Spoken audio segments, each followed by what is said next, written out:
Alright, hell yeah. So we have material mechanics, and what we're going to do today is a torsion problem. And this one isn't so straightforward. We got 3 bars. They're circular and cylindrical, and they're going to be welded together at this center point D. Cool, let's just read it. So we got 3 identical circular discs. Now this is disc A, B, and C, and they're welded to the ends of 3 identical solid circular bars. And the bars lie in a common plane. So if this is, we'll set our maybe coordinate system to be the x-axis, y-axis. And the discs lie in planes perpendicular to the axes of the bar. Cool. So if this is, if this is disc 3, bar 3, we could say this is, 3 hat or something. Or never mind. But yeah, just that direction, the axis of that bar. I don't know how you would represent that. Alright, booyah. What else? The bars are welded together at the intersection D to form a rigid connection. Each of the bars has a diameter of 0.5. Now since we're doing torsion, you know what I mean? Maybe a couple asterisks up here. We want to maybe check units, and then definitely convert to the radius. We want to know the radius of the bar, because when we're going to have to use integration, and so the radius is going to be 0.25 inches. Cool, and each disc has a diameter of 3 inches. Hell yeah. The forces P1, P2, P3 acting on discs A, B, and C, they're just saying there are forces on those. And this is where I had to that's all the information they give you, and they say that the force at P1 is 28 pounds, that's about it. And so I had to kind of double check reality and be like, hey, is this a statics problem? And yes, it is. You know what I mean? So this would be actually a cool one. After I did it, even coming back to it today, I was like, oh, hell yeah. Because you could easily weld this up, put little steering wheels on either side. It'd be really cool with 3 bars and steering wheels. And bars where you could, long enough where you could actually feel the angle change. You know what I mean? Where like this person could be on a steering wheel, and then when, you know what I mean, they're going to hold it static. So you got 3 people trying to hold, it'd be like a bird's eye view where you got 3 people on these things. And each of them are trying to, well, if one starts to turn, the other's got to turn, you know what I mean, appropriately. And then the third person has to turn appropriately. That's going to be the most exciting part of this. And we're all familiar. I mean, if you're doing these statics problems, you're familiar with the sum of the forces in the x direction has to be the same as the sum of the forces in the y direction, just so this thing isn't moving, you know what I mean, Cartesianally. But also we want to make sure it's not spinning. And so even what this person is doing is trying to spin this bar this way. And so these 2 folks are trying to make sure it doesn't spin. And if they're successful in making sure this bar doesn't spin, then we do have a statics problem. So that's kind of what we're going to be dealing with. Hell yeah. Alright, hell yeah. And so the cool take home, you know what I mean, I can kind of just get to it just a little bit, is that torque can be represented as a double arrow. And torque is a vector, where in some things, like let's say this was a little element, some sort of chunk that you took out of a bigger piece, and we're going to shear it by putting a force down that way, up that way, and then maybe shear it that way and that way. Shearing always has to have 5 forces, and I kind of forgot why the hell I was even doing this. Oh yeah, because I like to represent this as a free body diagram, where you'd use forces. But what they might do is just say, hey, there's some sort of shear stress, meaning you do you. Like stress is going to be a force divided by area. And guess what? This is acting on that area. Hell yeah. And I think one of the YouTubers was like, hell yeah, do this little arrow like this, a little half arrow, and then you know that it gets sucked up right against that face. So that was kind of a cool, it's always kind of cool to learn pro tips, because sometimes you need motivation when you're lacking. You're like, hell yeah, like I'm one step above someone else that doesn't know that. But anyway. Alright, hell yeah. So this, now that we have this is a shear diagram, and I'm just pointing out that this is not a free body diagram.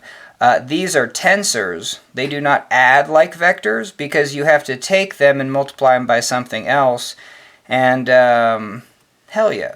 Yeah, I'm taking linear algebra, and it just seems like everything is very close. I'm always just like, is that linear or nonlinear? You know what I mean? I don't think, I'm just making stuff up. It's like any college kid, you're just like, let's derive this. Off the cliff. Alright, hell yeah.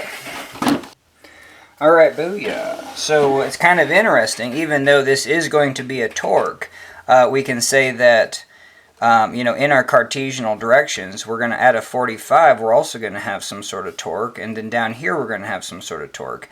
Now these could be positive or negative, you know, but what we have going on now is that if I do generate some torque that direction, it has to be balanced by some sort of torque, you know, it's a vector. So if I do have a vector going that way, and what we're going to say in this scenario is all the torques are balanced at this point D, where D is, you know, some sort of element that's, you know, something's trying to spin it. If this is a little three-dimensional cube, this is trying to spin this cube this way. This is trying to spin, well, right-hand rule. This is trying to spin the cube that way. This one is trying to spin the cube that way. And then thumb in the direction of the torque, and then hand in the direction that the element would spin. So hell yeah. And that gets a little heady, but it's just kind of cool. As vectors, you're like, well, if I have one this way, and I know that the sum of the torques are going to be 0, because that's an element. Some of the moments about D have to be equal to 0, just like the sum of the forces in the X, sum of the forces in the Y also have to be 0. And on this one, I actually didn't even check sum of the forces in the X, Y, and Z directions. I was just like, well, let's just sum the moments, because I know that the moments have to be equal. But I never went back and said, well, you know what I mean? These are forces on an object. I think it's because they cancel themselves out. Because check this out. This force has a Y component, a positive, and then a negative Y component. So those Y components cancel each other out, and guess what? This has 0 in the X direction. So just by a proof of the fact that this is a couple where two forces are separated by a distance, you know what I mean, from a center point, the moment generated on this, yeah, it's like you don't have to, the sum of the forces are 0. So I'm probably missing a couple sentences in there. I think we got close though. Same thing here. Sum of the forces that way is equal to that way, and there's no forces that are perpendicular, and so those forces are balanced here. So cool. Just kind of learn it on the fly. Alright, hell yeah. So something kind of tricky just actually turns out to be really simple, where you're just like, okay, if I do have an arrow that way, it has to be balanced with an arrow that way. The only one of these that has a component in that direction is this. And what I like to do is draw the components with open arrows. Now, if we want to do 2 arrows, we can. And then so this has a component that way to there, and then a component up. And so so this component has to equal that. You know what I mean? So just even visually, I can say, hey, that has to equal, you know what I mean, those 2 arrows. So hell yeah. And then if those 2 are equal, I pick up this, and it's a 45, so it's going to be just as equal in that up direction. Well, guess what? This has to balance that. And this can't be bigger than that, because then we would have a net torque, finger that way, rotation that way, and when this system would start rotating. Which is kind of cool, because dynamics problems, you know what I mean, account for that. If you do have a net torque, things are going to be spinning. And not only they're going to be spinning, you have forces that are causing molecules to change their velocity. Mass is literally changing velocity. So you have acceleration, which is a continuation of speed. So if something starts from stationary and there is a net torque, just always realize that you're going to go from 0 speed to some speed to more and more and more, as long as those forces are applied. And even though like you have like, hey, I'm using moments or torques or couples, just know that these are synonymous with forces. They're still forces where you put the forces on. You can't just have a moment without applying some sort of force, and you can't have a couple without, and you can't have a pure moment like a couple literally without applying a force that way and a force that way with some sort of quantum, you know what I mean, distance between them. You know what I mean? So just at the end of the day, anytime you're dealing with moments, you can always just be like, I don't want to deal with moments, I just want forces, because I understand that forces move mass, forces need to be balanced, and we have this property that the net moment, because forces, you know what I mean? If this is my chunk of mass and I put a force that way and a force that way, it seems like they're balanced in this direction, but now what we have is a spin. And so that some of the moments accounts for that. And it even seems like just even some of the moments, you know, from like an MIT lecture, it would be kind of cool to do one, because that's as far as I can get, is just like, well, if I put forces there, they're balanced in the x direction, but because we have a moment generated, the sum of the moments are 0. So if I had to balance this, I have a torque going this way, I would have to balance it with a net torque going the other way. So I could, you know, put fingers here and here, and then balance it with fingers there and there.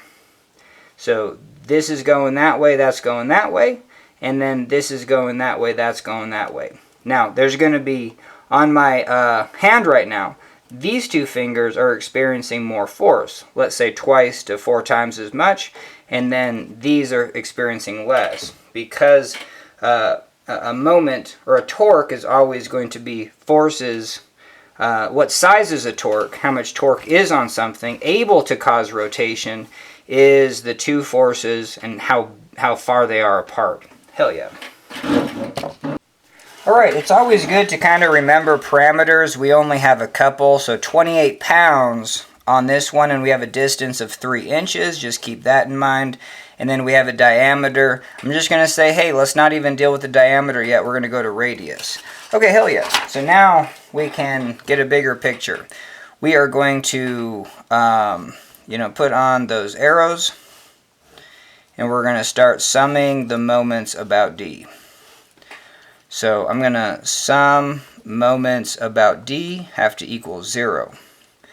And so, and then I'm just going to say this is the x-axis and this is the y-axis.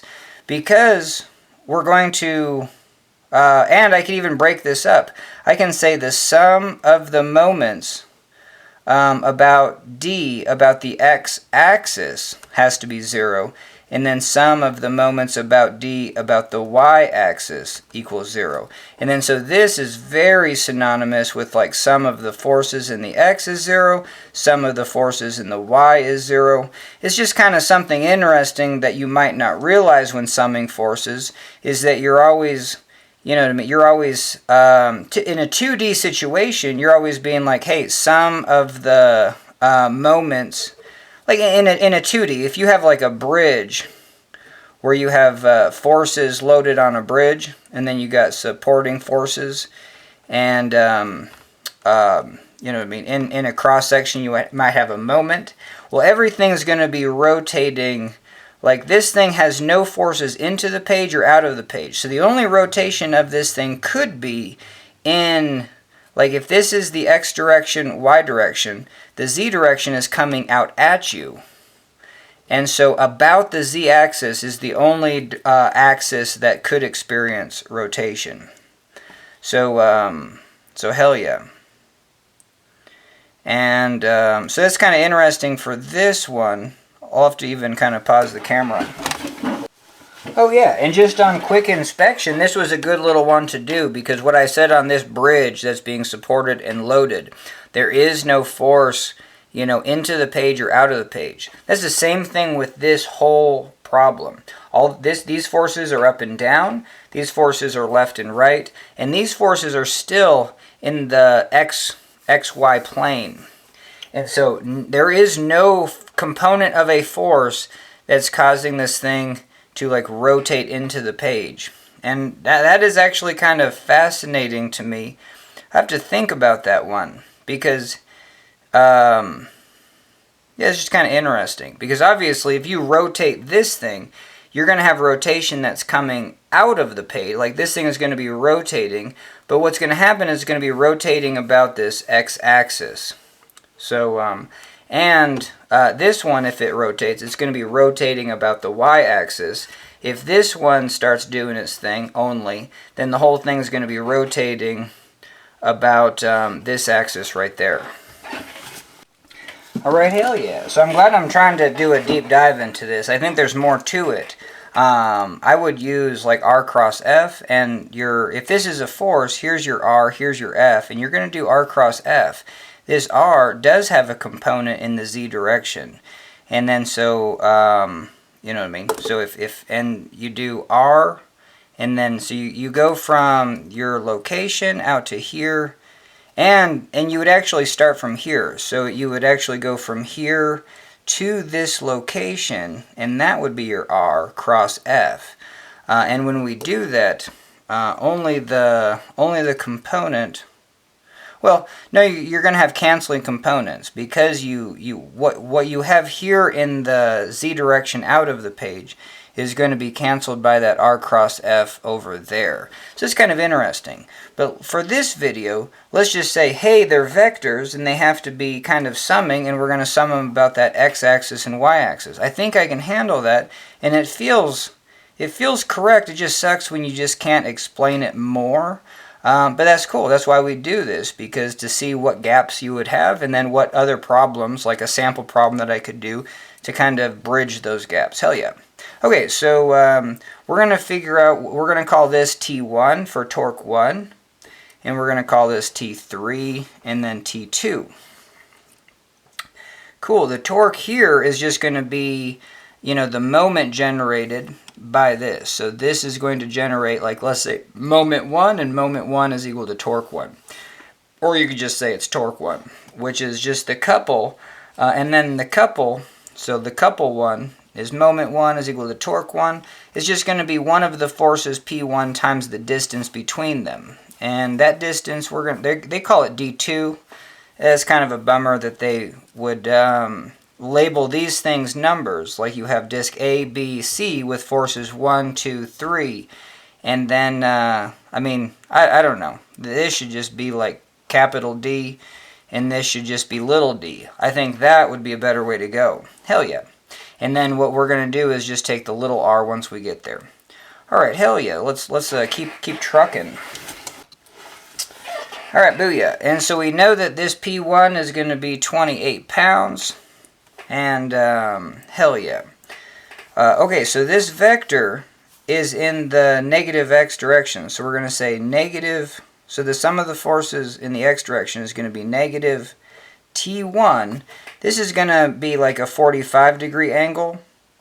And so, yeah, let's do this. If you have a 45, you know what I mean, this side's going to be 1, 1. And so using Pythagorean's theorem, this is going to be 1 squared plus 1 squared, square root that. That's going to be the square root of 2. Cool. And then we can also, you know what I mean, these are proportional. I could double this triangle just by multiplying everything by 2. I could also multiply by 1 divided by the square root of 2. Why would I do that?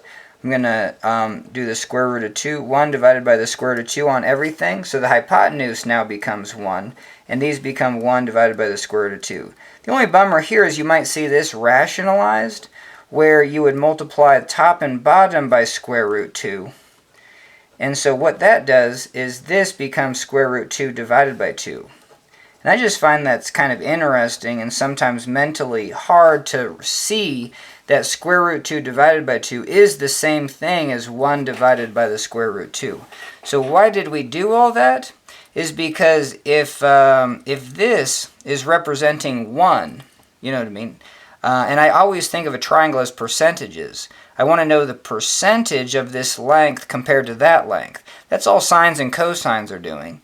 And so, so this length right here is going to be just proportional. This length, that length divided by the hypotenuse is going to be that proportion multiplied by 100%, and you get that percentage. So that proportion is going to be 1 divided by the square root of 2 divided by the hypotenuse is 1. So we just get 1 divided by the square root of 2. Now what is this number? I think it's easier to see it as this, square root 2 divided by 2, because this is one that you really want to memorize. 1.14, like, is it 1? Oh, bummer. I think it's 28.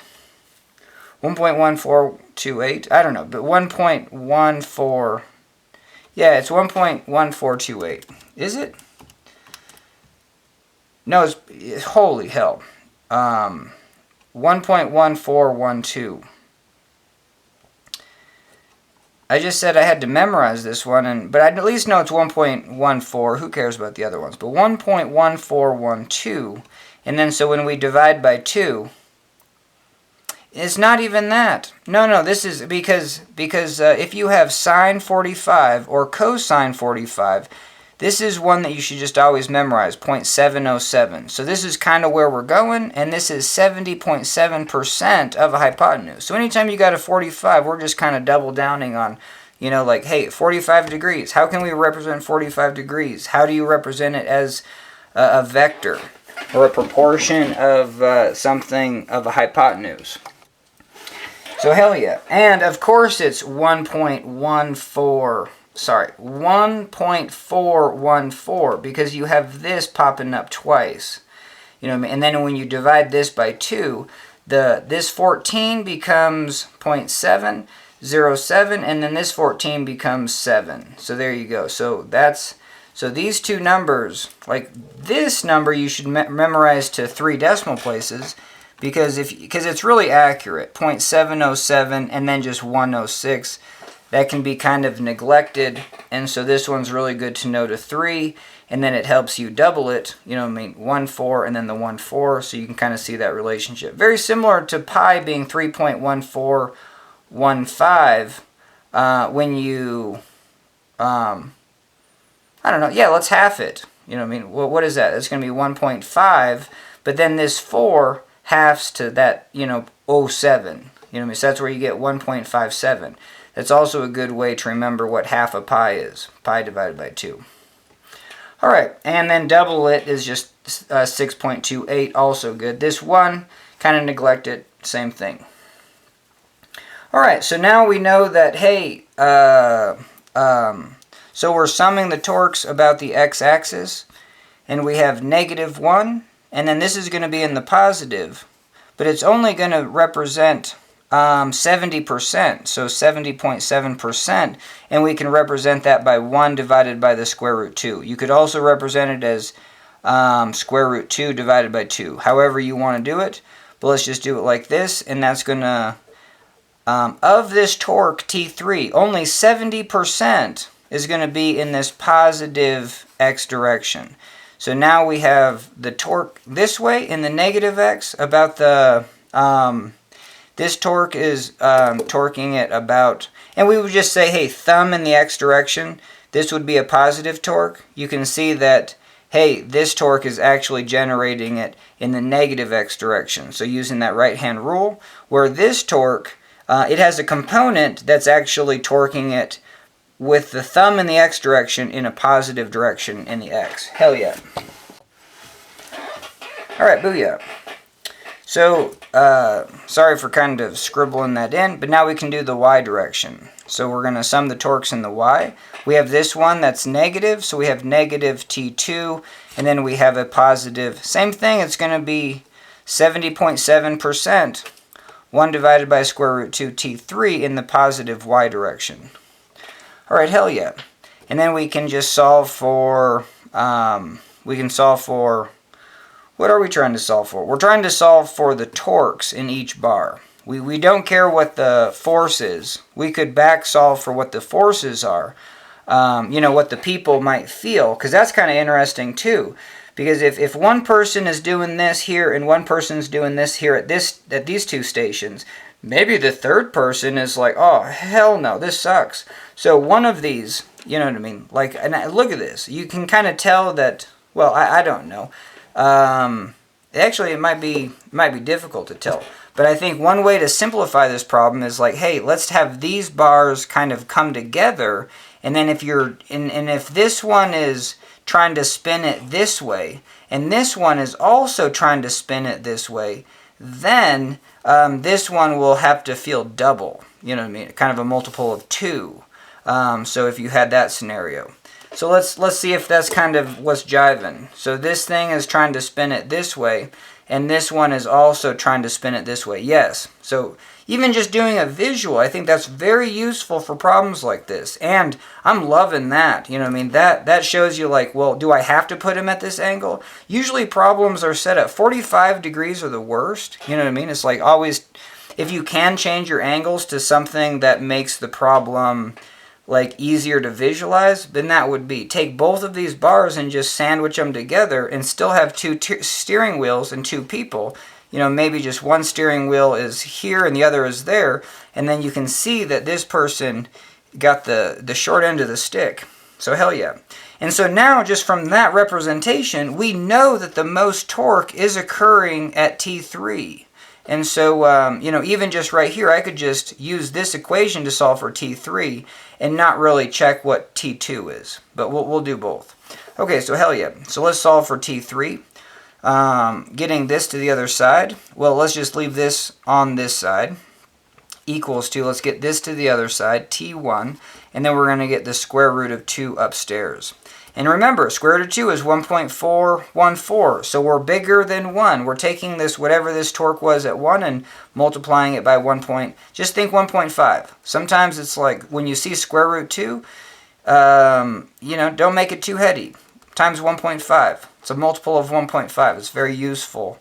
Just, always just be kind of guesstimating. Don't get sucked into the numbers. Hell yeah. So we have square root 2. This torque is going to be again, and then why is it just one of these forces times the distance, like 3 inches between them? Because if we come here at this point and I want to sum the moments about this point, I'm going to go over to this force. It's going to have 28, and it's going to have a distance of 1.5 inches. That's the radius. Cool. The radius is 1.5. The diameter is 3 inches. Okay, so that's one of the forces, and that's going to be a torque in that direction. So we have 28 times 1.5, and then we're going to add whatever torque this is. We're going to go another distance of 1.5 for that leverage, and then we're going to have this be 28. So that's another 28 plus 1.5. You can factor the 28, and then you got 1.5 plus 1.5, and then that's 28 times 3. So that's where if you have a couple, 2 forces that are identical, separated by a distance, at the center point of that distance, and actually it doesn't even matter. That's the wild thing about summing the moments. I could sum the moments, about that point right there, and this is still generating the same moment. It's kind of fascinating, because if I went out to this point, hey, this force goes through that point, not generating a moment. But this is at a distance now of 3 inches. 28 times 3 is that same summing the moments about the origin. And it's not just summing the moments here, there, or there. I could literally say there's a chunk of massless foam connected to this whole system, and I'm going to sum the moments at that point, or any point in outer space is kind of a derivation that kind of falls out. And the easiest way to sum the moments about this point and make sense is like, hey, weld. I mean, if this is all heavy steel, weld yourself, or just glue on a chunk of like foam. That's what I use to think about like summing forces or summing moments about points that are outside of the actual rigid body. Is just like, well, add massless foam or foam that's very low in mass, and then treat it like a rigid body. If if this system moves, so does this point, let's say. And if there is no movement about this point, or if there's forces that are surrounding this point, and we see no movement because we have a statics problem, the sum of the moments about that point is going to be 0. And then so that's where this could be a cool problem to do, where you're like, hell yeah, let's sum the moments up here. You know what I mean? Let's take this point, 45, 45, just in space, and then we're going to take our R to this force right there, and this is F, and we can put, this is a vector, and so it can have an I direction, a J direction, and then a K direction. So we would be positive I. From this point right here, we would be positive I.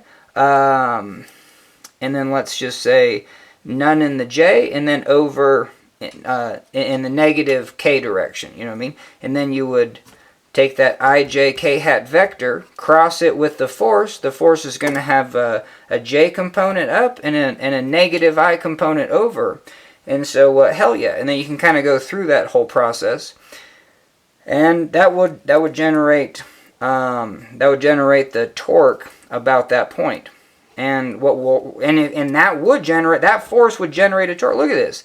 Like, literally, you can go somewhere, because this force isn't going through that point right there, at some point we can hit a perpendicular, and that force is going to generate a moment about that point. Same with this one. It's not going through that. Same with all of these. So I could do R cross F to all of them, and what I'm going to find is that they're going to have to equal 0. You know what I mean? And these problems are like, hey, I'm just giving you one of these forces. I'm going to say this is 28 due to this idea that the sum of the forces are, some of the moments are going to be 0 because we don't see any movement. Therefore, I can find the torques and the loads, P3, P2, and the torques at T3, T2. But, like, why not just have 3 steering wheels on here with little gauges, you know what I mean, where you're just like, I don't know how you do it, but anyway, be like, hey, tell me how much you're like pulling up and down on your steering wheel. And this person does the same, and this person does the same. You get rough data, cool. You know the forces now, up and down on all 3 people, and then you can run that R cross F. And that equation would come out to be a goose egg. It would be 0. Sum of the moments about that location.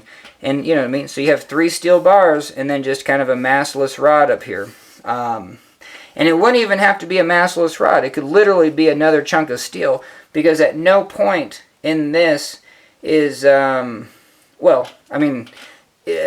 this would have mass. And, well, in this scenario, they're treating this problem as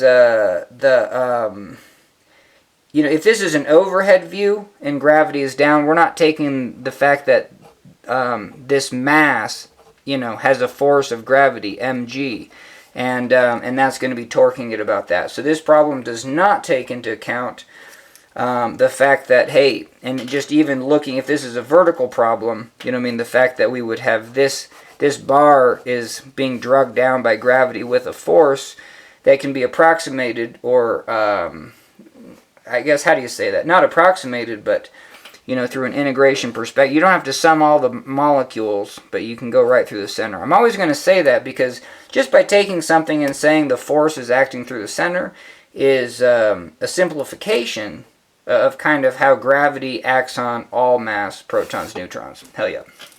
And even electrons, they got mass. Don't exclude them. Alright, so hell yeah. So where are we at? We're trying to find T3, and we know that T1 is that couple. So that's where we were at, and we know T1 is P1 times that distance. I'm just going to call it big D. Hell yeah, so we got square root 2, 28 pounds, and then big D, 3 inches. So we're going to get something that's pounds times inches. Now, I always say this, pounds, just say times, you know what I mean? Because you'd have to get it inch pounds. You could say, or pound inch. Pound inches, inch pounds, plural it, pound inches, inch pounds, hell yeah, inch times pounds, pounds times inches, But I would just get used to actually saying that, because what's going to happen is you're going to at some point be like, oh, is that just pounds divided by inches? Because you're so used to using like, variables, proportions of variables. But this is going to be a multiplication of the two. And that comes from why, if you have a force at a distance, you're creating leverage, that the only way to actually stop, make a statics problem is for something to be leveraging the other way. So I could leverage the other way just by putting a force over here, but if I try to put a force anywhere else, then I need some sort of counter. So the leverage is going to be the same. Anyway, holy hell. So anyway, so we have the torque at T3, and let's calculate the torque at T2. So it's going to be T2 is equal to, this one's going to be a negative, so we're going to get this to the other side, and then I'm good. So T2 is to the other side, and it's going to be 1 square root 2 times T3, which is this, square root 2, 28 times 3. And you can see that these cancel, and hell yeah. And like we said, it's like these two people are doing the same thing, because we already showed that we could bring those angles in, together, and then they're doubling up on whoever's over on that wheel. Like if these are wheels, these two wheels are going in the same direction. Okay, hell yeah. So now we know that the torque in wheel 3 is the square root of 2, which is kind of 1.5, times 28, which is P1. So this is going to be the percent, increase, due to these two, or whatever. 28 pounds times 3 inches. Hell yeah. Alright, booyah. Now we need to see what it says. It says, what is the maximum shear stress, T max? And we can even, I like this view better. So hell yeah. So we have T3. I'm just going to keep it as this, square root 2, 28 times 3. And this is pound inches. And then we need to know shear max.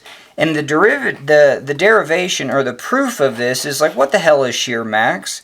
We have to say, hey, this is just kind of a generic, and I don't like the way I drew it, but let's say this is just a generic cylinder, and we're torquing it. So I'm going to torque it this way with a torque, and what's going to happen is or what I would visualize is this end. Holy hell. Alright, hell yeah, let's try that again. So, hell yeah, so we have a cylinder, and I was not getting any better. But yeah, we're just going to have to visualize that it's welded over there. And we're going to torque it over here. So hell yeah, so let's just say this is our T3. Oh, this picture is like even worse. Alright. Alright, hell yeah, so, yeah. We'll just come up here. But anyway, so doing dotted lines probably way better. But hell yeah. So we're gonna torque this, and if this is fixed to the wall, see, drawing squares is way better. Hell yeah. And then we have, if it's welded to the wall. Booyah. Then it's fixed. So this line is going to be fixed right here. When I torque this, I'm going to be rotating, and think of this whole cylinder as just rings of molecules. So there is a disk of molecules, and then, that's that thick, and then right next to it is another ring, and I'll just put this ring out here. There's going to be another ring of molecules that's that same thickness. Hell yeah. And then so ring after ring, and I'll just go over this very briefly, but basically you have 2 rings of molecules side by side. One is fixed to the wall because it is welded. It cannot move. The other is trying to move downward. And so hell yeah, it does move downward. So these molecules are welded to the wall, and these move downwards. Now we exaggerate the angles just so you can see what the hell's going on. But right there is what we call shear. And then there's a point where, like, hey, those molecules can't get too much farther apart, and the angle can be really small before the second they do, they're just stuck in that position, or it tore. Like, basically, now you don't have two molecules that are even attached together. And this angle is hella small. You know, in radians, we're 0.004 radians for steel. This is the point where steel is just going to, you know, after you twist it, it's going to permanently be twisted. But you can go up to this point. This is the max value where you can twist it, let go, and then all the molecules go back. And so also what I like to do is, like, anytime I pull up radians, at least draw what 1 radian is. That's about 60 degrees. This is 1 radian. And so let's just focus on, no, on this one, we're just going to focus on that angle. Because if I divvy this up into 10, I'm going to go halves, and then I'm going to go 1, 2, 3, 4. So even that's a tenth of a radian. And then, so cool, that's a tenth of a radian. It's about 6 degrees. I even drew it pretty big. I'm going to half that and go 1, 2, 3, 4. So that angle right there is a hundredth of a radian, 0.01. If I split that in half and then did that 1, 2, 3, 4, I can't even see the angle. And then there you go, 0.001. So we're talking an angle that even if this was my chunk of metal, and so there you go, that's a very good visual. And I started to tweak it. I couldn't even tell the angle. I couldn't even visualize that if this was the distance. You know, if I was trying to shear it. And if this thing was 1,000 millimeters by 1,000 millimeters, like whatever I'm trying to shear, and if it was steel, I mean, this distance is, we need 0.004, which helps, but this distance right here is only going to be 4 millimeters. So over a course of that, maybe I could see that, 4 millimeters. Maybe I could see 4 millimeters. But with that much steel, ain't no way you're going to be shearing it anyway. You know what I mean? So if you have something small made out of steel, let's say like a 1/4 inch, you know, chunk of steel, and you're trying to get it to shear, you know what I mean? One goes down, one goes up. Hell yeah, at some point you're going to get some of these molecules to angle.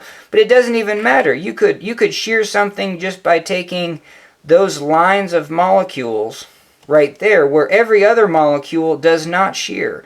And so that kind of brings up kind of the weird proof of torsion, because in this scenario, like these molecules unstressed from there over, and these molecules unstressed, but somehow you were able to put a force right on this line of molecules and a force right on that line of molecules. And hell yeah, you were able to rip those two apart. But torsion is pretty cool, because we get to experience what's happening, and we get a better understanding of what's happening in shear. Because I've said that this angle is really small, but when it comes to torsion, this bar, like right here, might rotate all the way to there, like a 15 degree angle or something, 20, 30 degree angle for whatever it's made out of. And so, hell yeah. And it's going to be a function of this diameter or radius, you know what I mean? But let's talk about that, because that's kind of the derivation. And if you don't go down this route of understanding kind of what torsion is, then if you just get an equation, you know what I mean? And I'm not ragging, but it's just like, yeah, once you are going, you know, to school for this as an engineer, you know, one of the videos is just like, hey, I can't be too specific. But hell yeah. I mean, at the end of the day, you're going to be like, hey, what is it? This is going to be TC divided by J.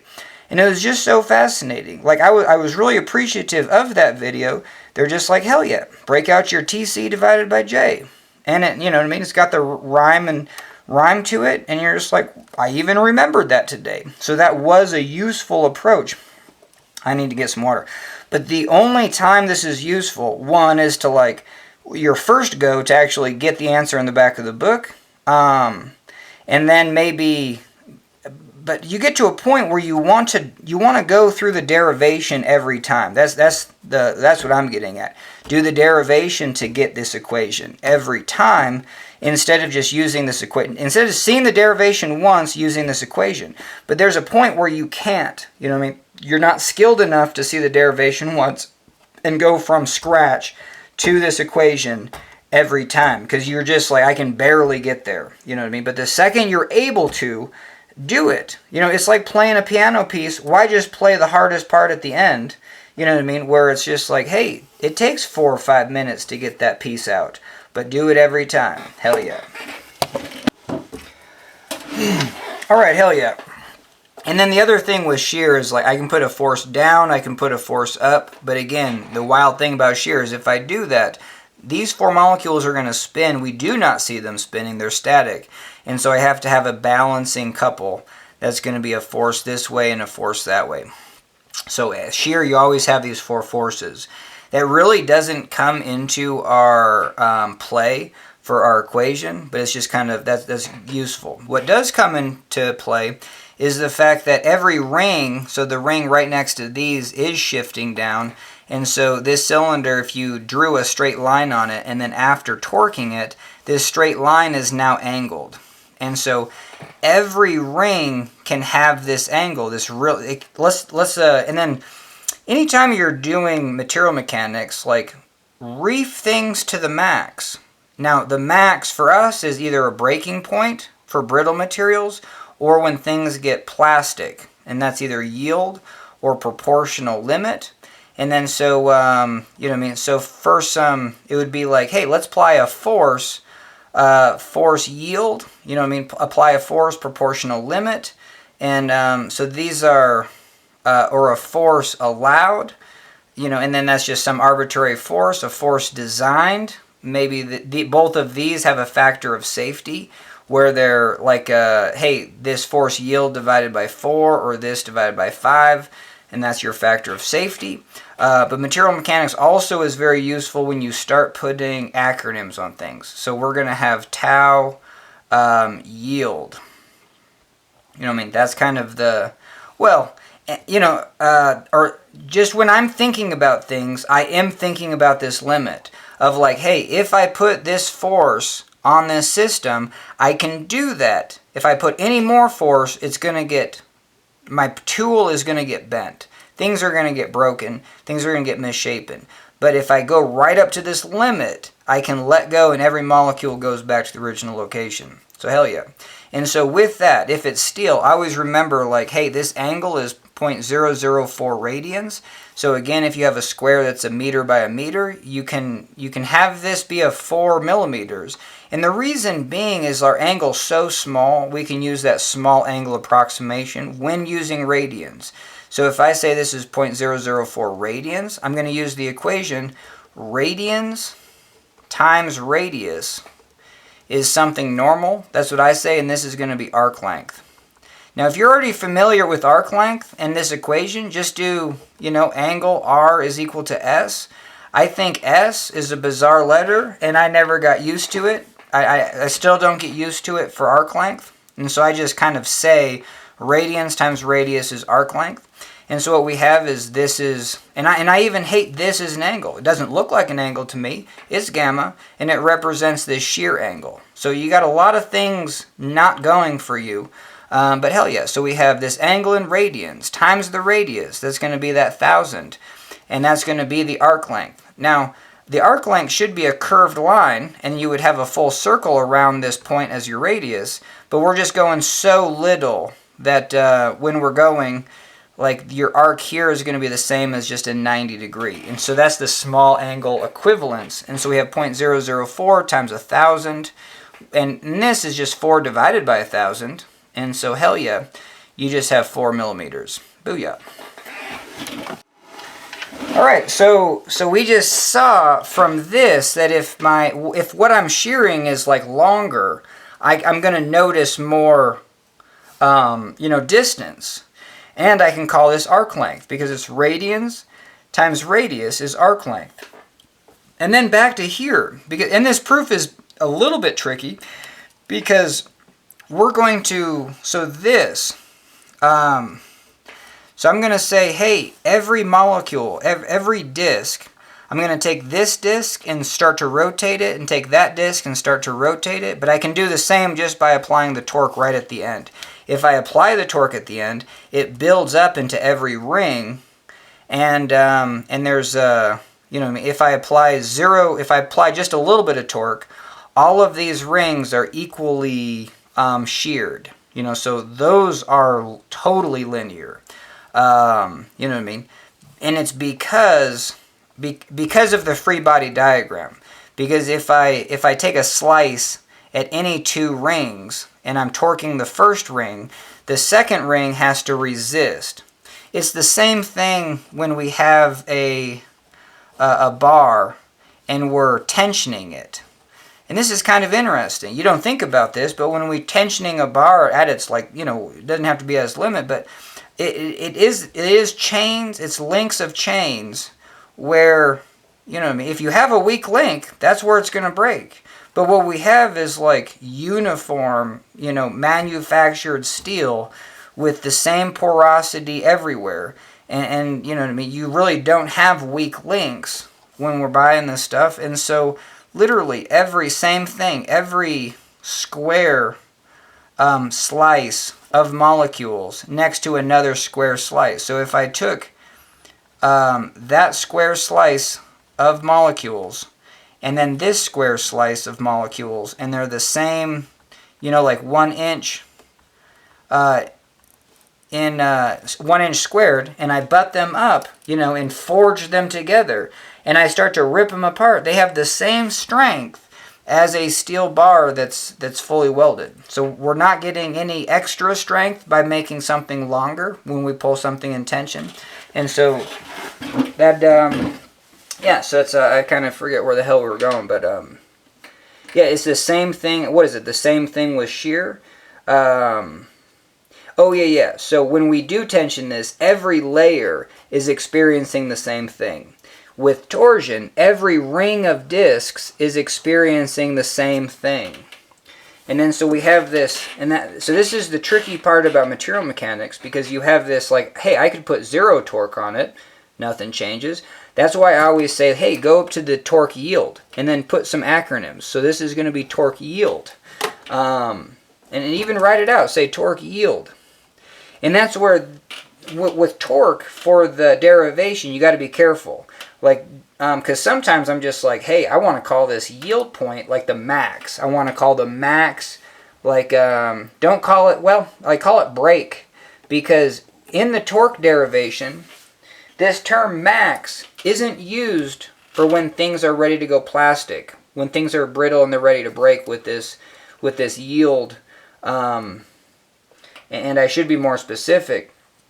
If it's a brittle material, you go to the ultimate strength. So we can have I could put ultimate, or FU, or LUT, for force ultimate.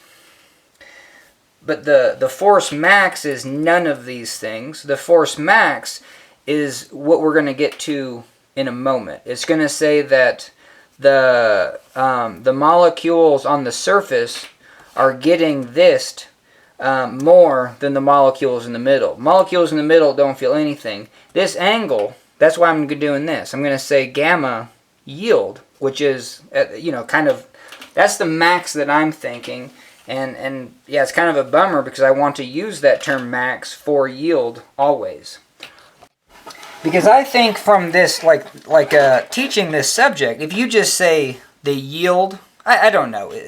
I think yielding is like when I go through a yield sign, I have no idea if I have the right of way or they do. You know what I mean?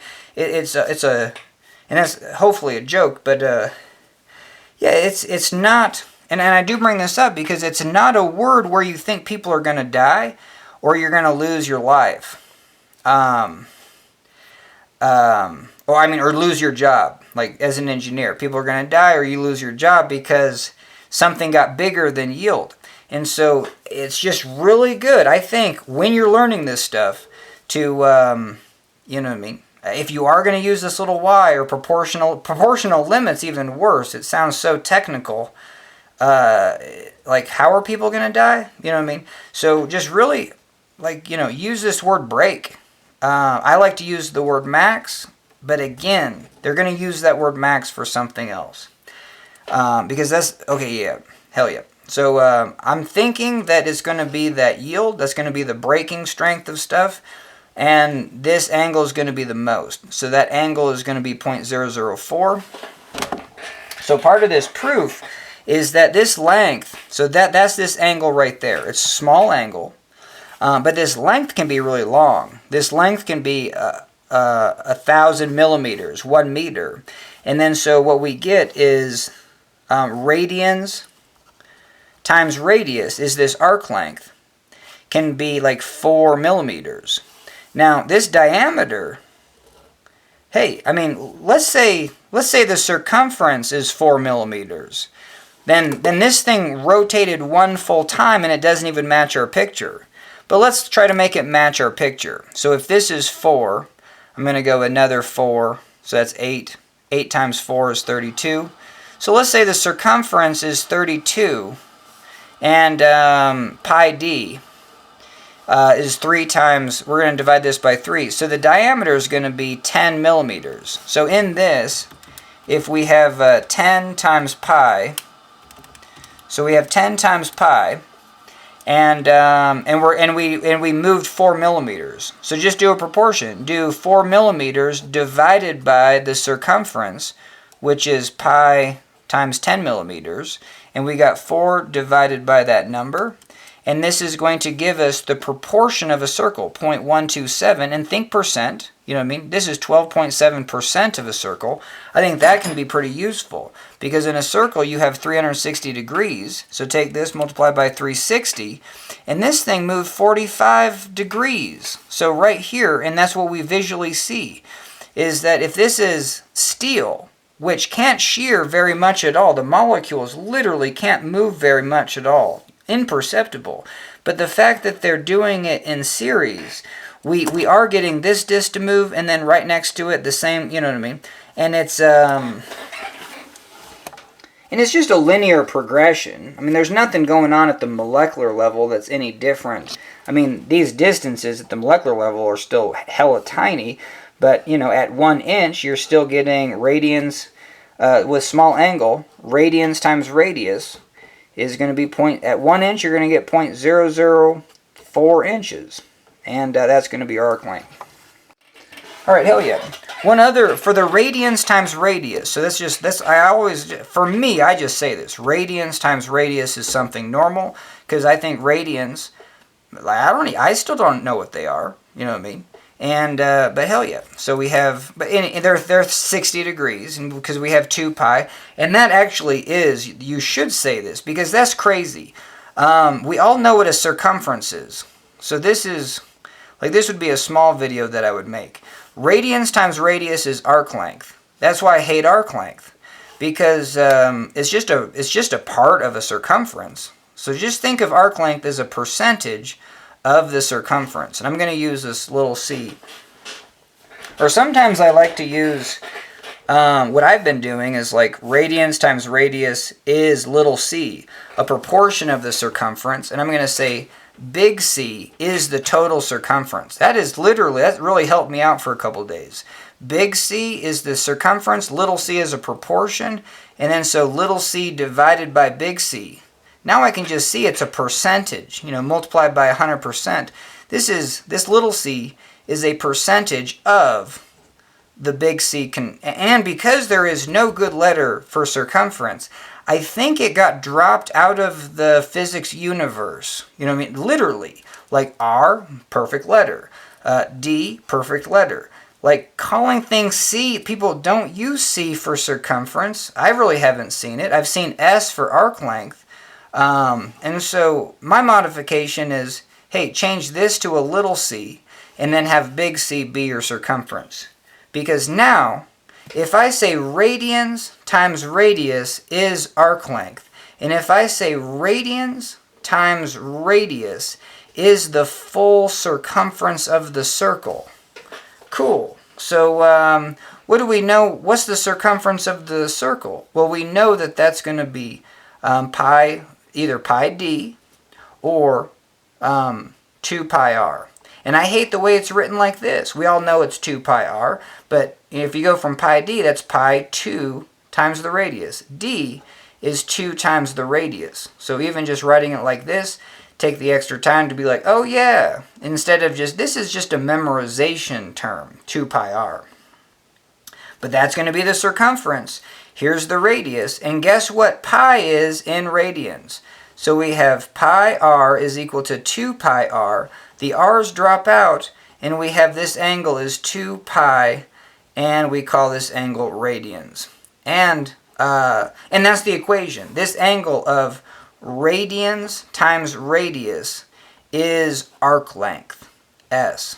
Or theta r is equal to s, or start using theta r is equal to little c. And this is in radians times radius is arc length. And so if we have the big C, if I have theta, if I got that special case where radians times radius is equal to the circumference is 2 pi r, and the radians is going to be 2 pi radians. And I think that is very useful. Just, 100 different ways to figure out what the hell a radian is. But this one is cool because I think I can do a good job of saying, hey, this is just a proportion of the circumference. If you can, you know what I mean? If you actually do these problems where you actually write big C, like, hey, that's the circumference. And then if you think radians times, and this is going to be gamma times L, is little c, then you can be like, oh yeah, this dude said little c divided by big C is kind of that proportion. It's a percentage. As a proportion, you can multiply by 360 degrees to get those degrees of a circle. And the units on this are typically going to be in degrees because it can be substantial. Like, hey, things are moving 10 degrees. That is a very visual physics quantity comparing to, say, what's 10 degrees? You know what I mean? Well, 1 radian, this is the other thing that I like to do. 1 radian is 60. Divvy this up into 10. So 0.1 radian is 6 degrees. So 10 degrees is about 0.2 radians. No one knows what the hell 0.2 radians is. And maybe I know what 0.5 is. That's the other good one, it's 30. So maybe 0.25, I should know that is 15. But then you get into the tricky zone of what the hell is 10 radians? I don't know. Divide 1 radian by 10 to get 6 degrees, double it, and call it good. 0.2 radians is about 10 degrees. You know what I mean? It's going to be a little bit less than radians, 0.18. Alright, but yeah, radians are atrocious, but they're very useful from this perspective that radians times radius is something normal. That's arc length, and it's going to be a proportion of the circumference. I'm just glad I'm drilling that down because that makes this is the best part of this video, I think. You know what I mean? Everything else, you know what I mean, is just equation based, but I always try to find those areas where you're just like, why is this hard when it's like the easiest thing? Alright, hell yeah. Okay, so we need to put, so when I'm doing a torsion problem, or this last week, this is how I do it. The first thing I'm going to do is draw a little V like this. There you go. And then I'm going to do this, and then this be straight. And then here's the angle. So what I'm drawing is just that shape right there. I can visualize that this is a cylinder, and this is the length, and it's welded to right there. So this is the length of the cylinder. This is going to be gamma, and I'm always thinking of that break. You know what I mean? So I'm going to say gamma yield, and then we have this. This is going to be this angle, and this is going to be the radius. Now, some things, when it comes to material mechanics, I put a gamma yield here. Can I put this subscript on anything else? Is this the length yield? You know what I mean? No, it's just the length. You made it. Same with radius. You made it. It's not a function of like how much you're actually torquing on it.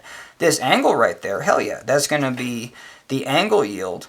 And then so you have this idea, and then we're going to apply the torque. So this could be torque yield.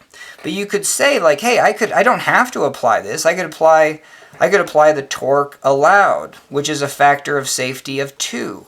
So that's going to be half. You know what I mean? So just do that. So that's also a good visual of what's happening there. Okay, hell yeah.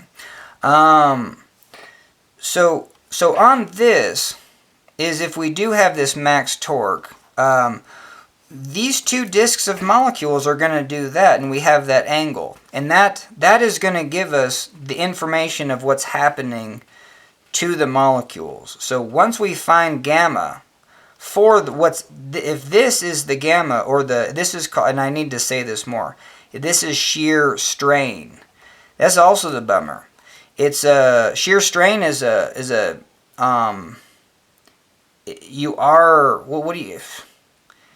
when you're lengthening something or shortening something, you're changing its length. You know what I mean? And those are the easiest. That's normal strain. It's a change in length. This is going to be a change in angle, but still it can be represented. Radians times radius is that kind of component that you can visually see. Hey, like I can't see the angle, but I can see this shifted up. And so I know that, hey, yeah, something went on. And that's the component. Even though radians times radius is the something that you can visually see, this is going to be shear strain, and it's going to be in radians. So this is going to be a material property where, hey, I don't have to torque this bar at all. And the molecules are like, cool, I'm chill. And I can torque it up to the max, and they're just ready to break. I can go halfway. I can go a quarter of the way. I can go a tenth of the way. And so this is just a generic term. This could be in between 0 to 0.004 for steel, where this is that, and this is just, 0. You know what I mean? And then maybe halfway at some point you're going to get allowed with the factor of safety built in, right?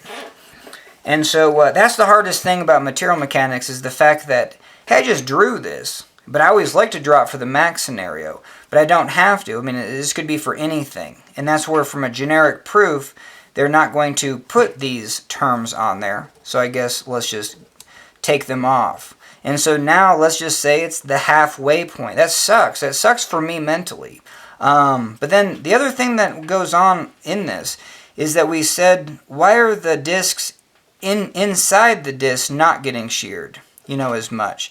Because I have the same welded cylinder right there, and it used to be a straight line, and that's because you have the discs that are getting sheared, and when this disc is fixed and then the next disc turns like this way,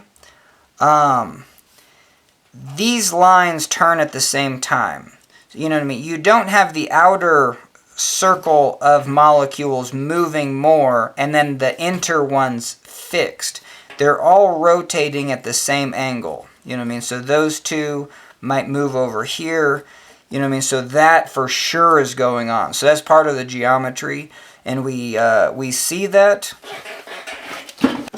Yeah, I like that. When I just get into this, like, I don't know why we see that, so that'd be a good why question. It's just like, why? Like, why? Why is that? And I think it's just probably for this next part of actually what I'm just gonna not have best answers for. But hell yeah. So this angle, the angle is going to be the same down here. If I go to the halfway point, like inside this, hey, this angle's it got sheared the same. But this, if this was part of a smaller cylinder, it used to be here, and now it's here. You know what I mean? So this angle, gamma, is less.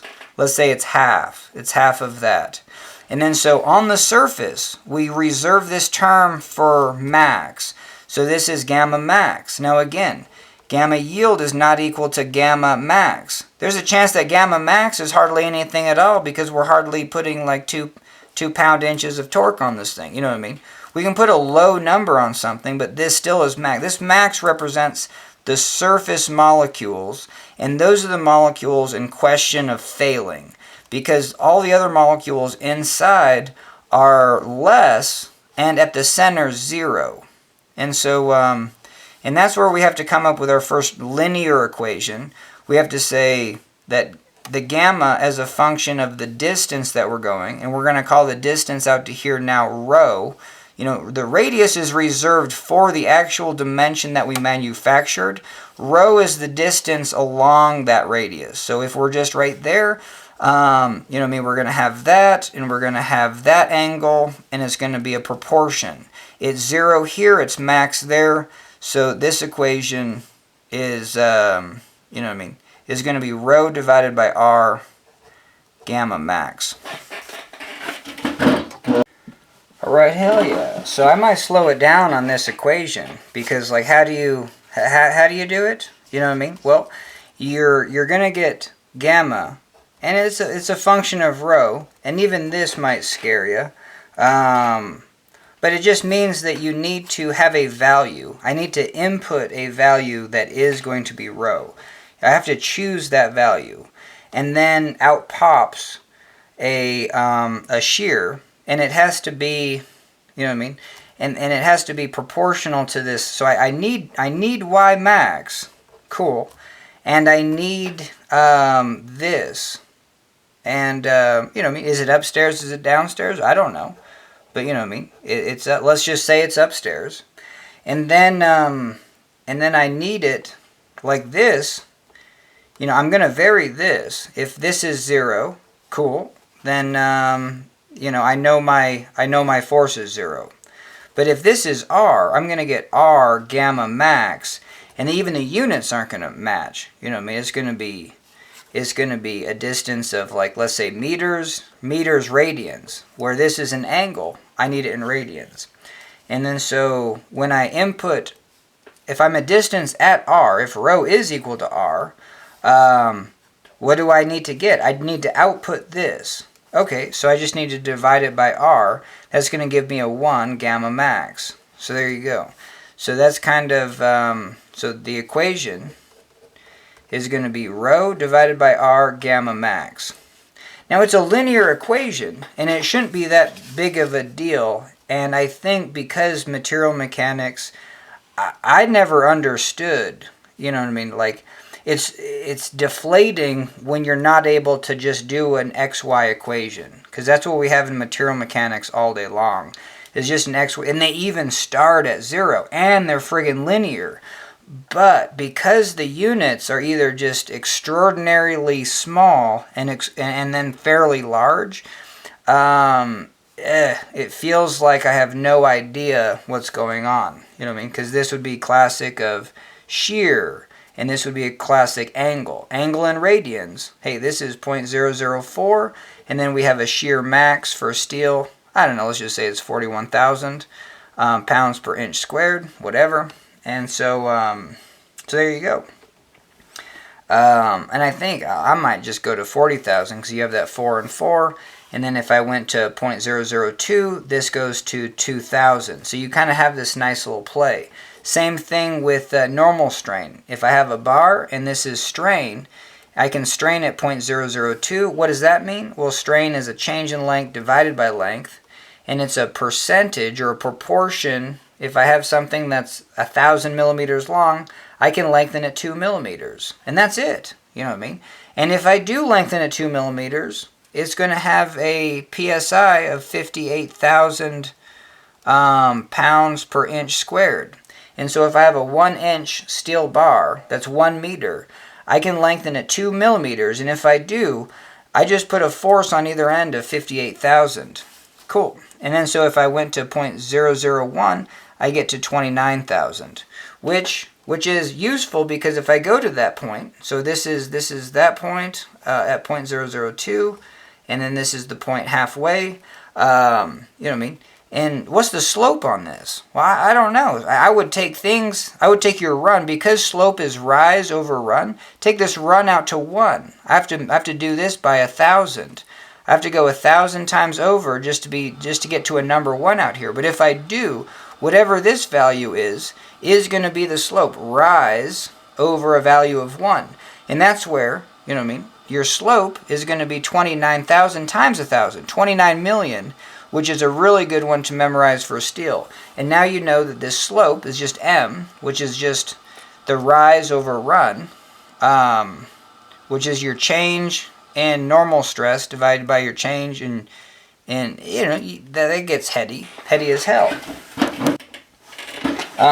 But hell yeah, at the end of the day, this whole equation is just a y is equal to mx plus b, where b is 0. It's an equation that's y is equal to mx. It's the simplest linear equation.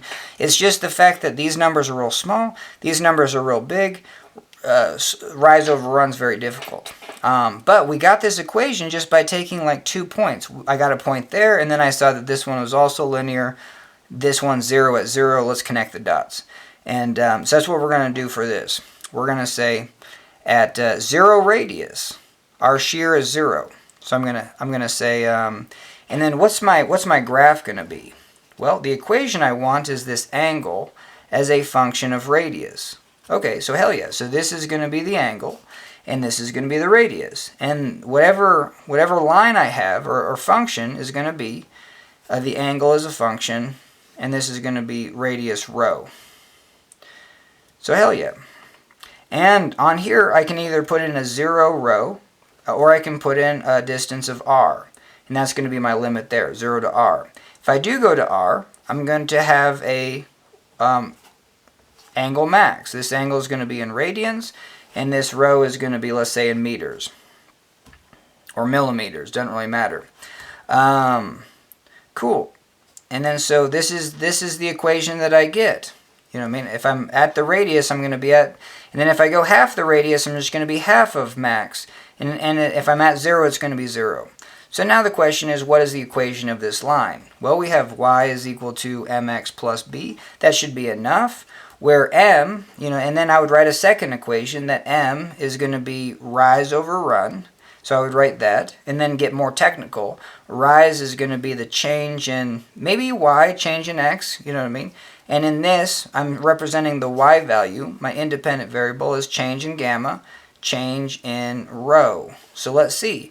I changed rho, the bottom part, probably the easier part to work out. I changed rho by r. So I have, and then again, what is slope? Slope is, the rise is going to be y2 minus y1, x2 minus x1. And even this, I never liked it. That's too heady. But it says I have 2 points. This point right here is r, gamma max. This point right here is 0, 0. My change in x is this point minus this point. And this point is this point minus this point. You can do it the other way around. You know, you're just going to have a negative upstairs and negative downstairs. I could say the slope is this direction. I could say the slope is negative negative r. No, the rise is negative gamma, and then the run is negative r. And the slope is still going to be a positive slope. Hell yeah. And that's useful when you're just like, you know, you get to a point where you're just like, you feel like you're going to mess it up if you do it the other way. And it's just like on this one, you can't. But hell yeah. I mean, this algebra I don't like, you know what I mean? Because it just seems like it's deflating. Because it seems like this algebra right here is, if you're not able just to spit it out real fast, it feels like you can kind of get down on yourself. And so, so hell yeah. So this B, we're going through, the y-intercept is right there. And then so all we need is that slope. And then we have an equation, y is equal to mx, which is going to be gamma is equal to the slope we find times rho. And that's the equation. Gamma, slope, times rho. Yeah, and it's even I don't see it. It's just like, where the hell do we get that T max or gamma max, and where do we get that divided by r? Well, hell yeah, let's plug and chug. So we have the slope. This is our point. Is going to be the y value is going to be y max minus this y value is 0. The run is going to be this x value is r minus this x value is 0. This x value, this x value. These are just parentheses. And then we get, the slope is y max divided by r. So let's do our y is equal to mx plus b. This is 0. Y is equal to this slope, y max divided by r, x. And then this is our independent variable. You know what I mean? And this is our dependent variable.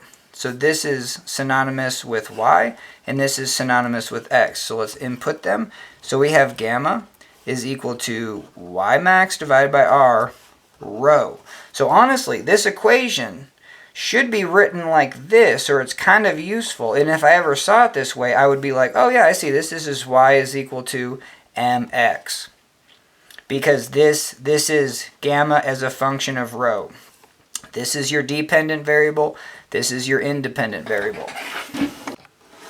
All right, hell yeah, I think this was very worth it. It's just interesting how you can just rearrange this as rho divided by R and then times gamma max. And then you can just see it's a proportion. And this proportion is also, you know what I mean, what makes a linear, something linear. Especially if it starts at 0, and maybe only if it starts at 0, is something exactly proportional in this way. So yes, if you have this origin and you have a linear line from the origin, you're going to get a proportionality. And it's probably the definition of a triangle, you know what I mean? Because you got similar triangles, look at that. And so this is always proportional to that. Those two are always going to be in the same proportion. Hell yeah. That's why I could go out, yeah, anyway. Hell yeah, I think we did it. That was useful. That was even useful for me. And even that last little bit about seeing proportionality and this idea that you have a proportion, and it's even visual as a proportion of this triangle. You know what I mean? The x value versus the y value. And the y divided by the x is the slope, and that's the proportional part of it. Hell yeah. All right. Hell yeah, and this could go on forever. It's just the fact that our part ends at this radius, and that's where we're experiencing that max angle. All right, so let's get back to it. All right, booyah. So, yeah, so we're almost kind of there with our proof. Is now this, what the hell did we even do? We found that this y was a function of r, and it was going to be rho divided by r gamma max. So right now, at any layer of this circle, I can find what that, I can know what's happening to those molecules. Molecules on the end are getting, you know, the most messed up, and the molecules in the middle, at the very middle, nothing, and then halfway, that's going to get half of that. If it's max, it's going to get half of that. You know, like the braking. If it's half of yield, if it's yield on the surface, it's going to be half a yield in the middle. I always kind of use yield mentally, because I know mentally this, you know, this like this bar is going to get the torque the biggest. I'm mentally visualizing that this bar is almost torqued to its limit, and we're like, whoa, you know what I mean, chill it out. And so that's good to visualize, and then we can, you know, and then we just know that and it's just the molecules on the surface that are getting angled the most. Molecules in the middle, nothing. The halfway point, just kind of half. So the molecules on the halfway point technically have a factor of safety of 2 still. The molecules on the surface. Now, if you have something designed where it could like break like an onion, torsion is that exact example where you could like, hey, the surfaces could break, but I don't, you know what I mean? You can, yeah, so you can, and that comes into the later proofs. So yeah, you can bend the surface molecules where the interior molecules are still linearly elastic. So the outside totally got, you know, like Play-Doh'd. Where the molecules kind of at the halfway point are still just like, oh, I can go back to just being the same. Hell yeah. Alright, so this is probably kind of the trickier part, is like, you know what I mean, we take little chunks of steel, and then we bend them, and then we see that, oh, it got bent. And it got bent when I put that much force on it. You know what I mean, so this is a little square chunk of steel. That's 1 meter by a meter. So let's say it's a meter block, and I'm able to do this to it. And if I do this, where this distance gets 4 millimeters, and then let go, it'll go back to its same shape. That's pretty sweet. If I went 8 millimeters, what would happen is it would be permanently deformed. It could go back 4, but it would be permanently deformed 4 millimeters. It would be a diamond shape. And I can record the force that it took to do that. And then I can realize that the force is proportional to how much, you know, area, because I'm like doing this, I'm pushing up on this face, and it's the area of that face that is resisting. Like I can make this, if this was a square cube, I could half the distance of this cube and it's still the same force. So that's analogous to having a 1-inch steel bar that can hold 58,000 pounds, and then a shorter steel bar.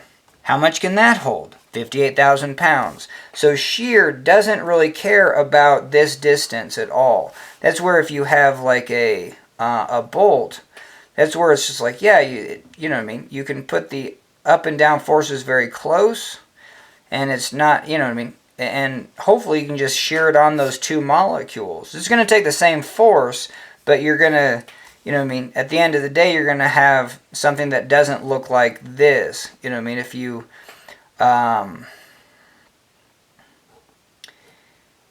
if you went to the steel yard and your part looks like this after it came out of the shear, well, you're going to have to grind that off, and then you have this. But you can see those. You can see that your part is no longer perfectly square after it came out of the shear. So that's something you can visualize at the steel yard. Alright, hell yeah. So we have this idea that I apply a force and I get an angle. You know what I mean? So I apply a force and I get an angle. How we like to look at things is this force is acting on this area, and that's determining the strength and shear. So I'm going to say force divided by area is pounds per inch squared. Because then I'm going to say that this is and this is sideways pressure, which drives me crazy. I don't like it. But we have a force on an area. It's going to be, it's going to be a force divided by that area, which is in units of pressure, pounds per square inch. And so this is, you know, it's sideways pressure. But whether I have this 1 meter by 1 meter block, if I put a force, I have to put a force over this area to get a pressure, to break, a yield pressure. Whether I could have a 1/4 inch bolt, I could have a square 1/4 inch, you know, chunk of steel, do the same thing. What happens to the pressure? The pressure will be the same number of, let's say, 40,000 pounds per inch squared, and this will be 40,000 pounds per inch squared. Both will see will be ready to go plastic. You know what I mean? This scenario, we're trying to shear it with a distance of 1,000 millimeters, where we can see that 4 millimeter drop. In this scenario, our distance, we're trying to get as close as possible. Who knows how many molecules are in the way? It would be very difficult to even see what that distance was, but just know that if it does go plastic, we have reached that angle of 0.004 for steel. And so, and that would be the yield. Hell yeah. Okay, so why we talked about that for so long is that we have to say that the angle that I shear something, because if I have a block, you know what I mean? If I have this meter block of steel, and am I able to get an angle of 0.004? Well, guess what? I put a pressure on both ends of that 40,000 psi. The same thing is if I have a 1-inch steel bar, and I'm able, and that's 1,000 millimeters, a meter long. If I'm able to visually, or with calipers, lengthen it by 2 millimeters, I have put a force of 58,000 pounds on a 1-inch. That's why I use a 1-inch, even though like a 1-inch area is 1 inch squared, and then the length is 1,000 millimeters, because I think people can visualize 2 millimeters. And on this one, the U.S. customary units for PSI are way more handleable than 200 megapascals, which is 200 million newtons per meter squared, which is 200 million hamburgers stacked on a meter plate. You know what I mean? What the hell is that? It sounds like a lot, but it's 58,000 pounds on 1 square inch. And then you're like, oh, hell no. That's one semi being pushed in 1 square inch. That would just go through your hand. You know what I mean? It would be like your hand in 1 square inch, and then you put the weight of a semi, and then you just rest it. It would 58,000 psi. You know what I mean? The hydraulic press channels. Well, what are they doing? 100 tons? They're in tons. So what is this? I don't know. 60 divided by 2.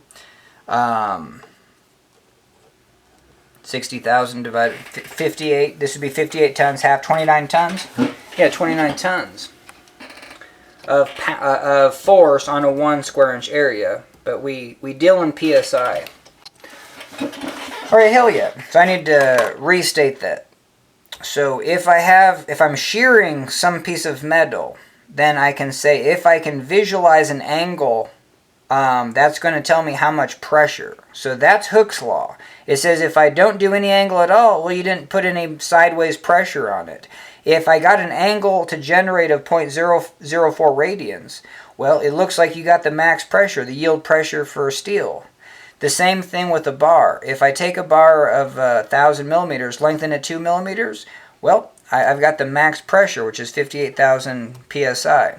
And that's why it is good to take 2 examples that you can visualize. I like to do the 1 meter block of steel, because that's a lot of steel, but you could visualize it changing shape. And I think that one's pretty decent. And then represent it also as a small 1/4 inch. You know, and if this is 1/4 by 1/4, the area is 1/16. So don't, you know what I mean? So, but the PSI is what you're getting at. That PSI, that number is going to be the same here as it is there. So what's going to be similar here is the PSI. If I have so I should bring it home by saying if I have a 1/4 inch, this is a 1/4 inch by 1/4 inch, where the area is 1/16 of an inch squared. And this is 1,000 millimeters. All I have to do is lengthen it by 2 millimeters, and I'm generating the max pressure. So that's interesting that when it comes to, because I said both of these bars, one was shorter, and I can still put 58,000 pounds on it. Yes, but the molecules, the disk of molecules, like right there, compared to the disk that it's next to, can only move apart so much. And then, so, oh yeah, and I'm glad I'm mentioning that, because here you have molecule, in these discs you have, you know, max shear, max shear, max shear, and all those add up to get a big angle of twist. This bar might rotate a few times, even before getting maxed out.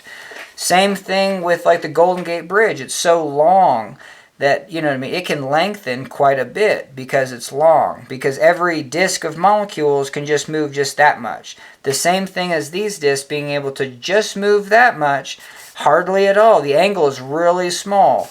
In a bar, these molecules can only move that much afar. That angle is just really short. But if you just have stacks of disks of molecules in a steel bar, well then every one of those can move.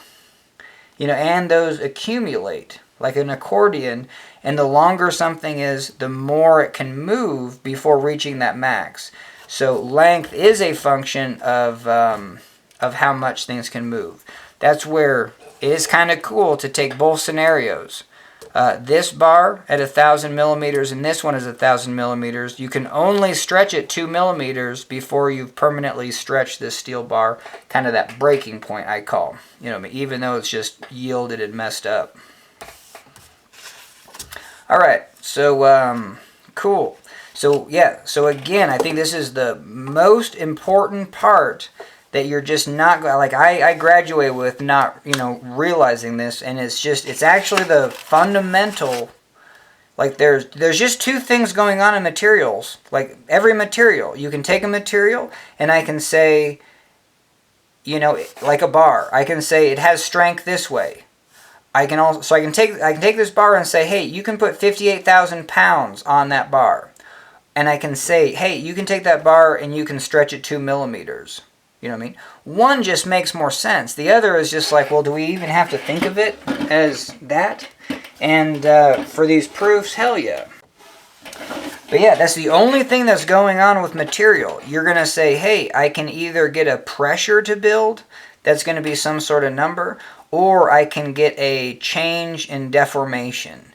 And you know what I mean, which is a measurable quantity. When it's tension and compression, that's going to be a measurable quantity this way and this way. The sucky thing is that when it comes to shearing something, you know what I mean, like not much change. Like the volume doesn't change. Like, you know what I mean, like you didn't go this way with it. You didn't go this way with it. Like all you did was just change the angle. You know, you took, it used to be a square down here, and now, and the angles for steel are just so small. But you did something to it, and we can register that change in angle, and that's going to dictate. So if I hand you a 1 meter cube of steel, and I say, oh, you're thinking about doing this to it? Well, you can only do that to a 0.004 radians. You know what I mean? And that's the number I'm going to give you. I'm not going to give you 4 millimeters, because that's irrelevant. Just like if I hand you a 1 meter chunk of steel, I'm not going to say 2 millimeters. I'm going to say 0.002. And you're like, what? Well, that's going to be a proportion of the length. Take the length and multiply it by that number, and that's the most you can lengthen it. So I can give you a chunk of steel this long or this long, and I'm going to say 0.002. So let's say I have 1-inch steel bars, and they're just all of varying shapes. You know what I mean? And so if I hand you a 1-inch steel bar, I can say 58,000 pounds. And then if I, then I can say this number, 0.002. But then if I have all these lengths of 1/4 inch by 1/4 inch steel bars, and they're all various lengths, what am I going to tell you? Well, I can tell you, well, it's going to be, I usually don't use this one. I usually do, anyway, we can do it. 58,000 divided by 16. So this can be 3,625. So I can hand you these lengths and say 6,325. Cool. And then I can say for this other number, I have to say 0.002. They're all different lengths. If I say, all right, hell yeah, we're back. But yeah, various lengths, I can say, hey, you can lengthen them, but this number, you know, you have to multiply the length of each of those by this. So yeah, so that's how you do it. And then let's say the third scenario. I have a pile of all sorts of different areas. You know what I mean? So what am I going to tell you there in bars? All different areas, all different lengths. Well, I'm going to say, hey, this is steel. And so, you know, on your pressure gauge, you can reach a pressure of 58,000 pounds per inch squared. Or you can read a change in length divided by the length of 0.002. And so on your gauge, you're going to have to, yeah, I mean, if your gauge can only measure force, you're going to have to input the area. And if your gauge can only measure change in length, you're going to have to input the length. But if you have a cool gauge that just like, hey, it knows what the area is, then yeah, you're going to take one gauge until it says 58,000 psi. You have a gauge that can read psi. And you have another gauge that can read, you know what I mean? The gauge is taped on and it can tell, you know, it knows its length. The gauge has a gauge length and it can know how much it's getting. So it can tell you the proportion that it's getting lengthened. So yeah, so you could. But those are the two concepts that are going on in material mechanics. I hand you some material. I can say a pressure can get to a certain number or a deformation can get to a certain value. And so, and it's a total linear thing, you know what I mean, for most materials besides aluminum. But for all the materials that we do our first proofs on, hell yeah, everything's linear and we're kind of just, it makes things a little bit easier mathematically. All right, hell yeah. And so the whole reason we went over that is to say, how do we relate this angle again to shear? Like over here, how do we relate this strain to sigma? And I apologize for the steel bar not using the fact that if you do get PSI, it is this sigma. This is in PSI. And if you do get a change in length divided by length, it's this symbol strain. So this is for tension and compression, and this is for shear. You know, getting the diamond shape to form. So cool. A little bit of angle gives you a little bit of this. Zero this gives you zero this. Max this is max. This gives you 40,000. So again, we're going to have a graph that's Y. You have we're going to plot this to shear. We're going to put 0.004 for steel, and we're going to go up to 40,000. Hell yeah. And then you're just going to be linear. So for this problem, yeah, we're almost kind of bringing it home.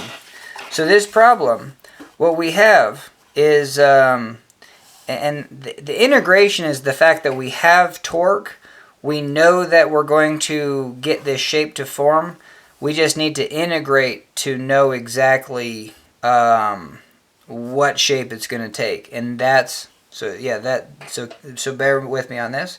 So for this proof, it's kind of nice just to say, hey, I know I'm torquing it, and I know that this is some sort of shape that I get. So I'm just going to say, hey, if I torque, I get some sort of angle here. And I start by saying if I torque, I can visually measure this angle. So I can see that angle form. I can relate it to that small bit of circumference. I'm going to call that C. You could also call it S for arc length. I can say that length is going to be the same as, this little c is going to be the same angle, it's going to be a function of that angle. And so this, these two shapes right here, you have radians times radius is this arc length. I'm just going to call it c, actually, is equal to this radians times this radius. So you have radians times radius is equal to radians times radius. So both of those are equal to that little c arc length. Hell yeah. And this is provided that we put some, some sort of torque. Known or unknown doesn't really matter.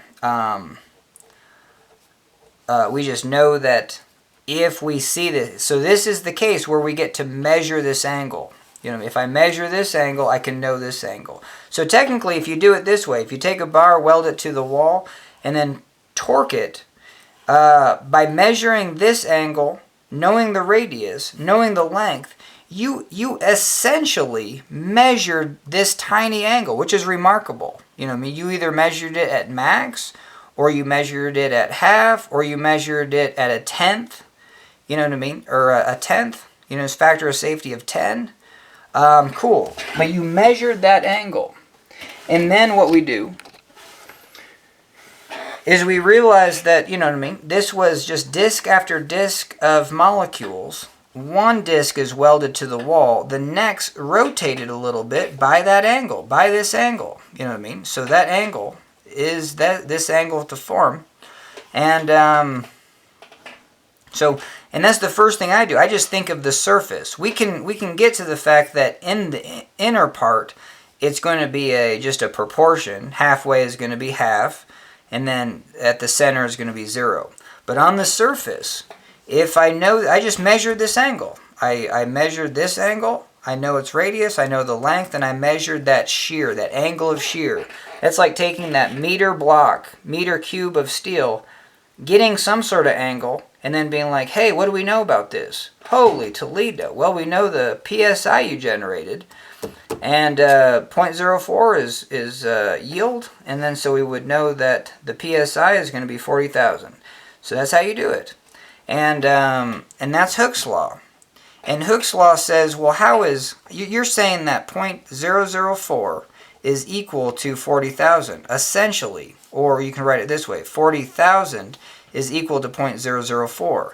This is saying the stress is equal to the strain. It's saying that if I take this meter block of steel and do that, I have generated this. If I do this, I generated that. Those two are equal quantities. Because if I halved them, if I got half the angle, I know I got half of this. So they're equivocating, like one is for one as the other is for, and it's a linear, you know what I mean? It's like a spring. Cool, but these numbers aren't the same. But that's where we set them as points. Let's pick 2 points. If I do 0 angle, did I have any pressure? No, no pressure.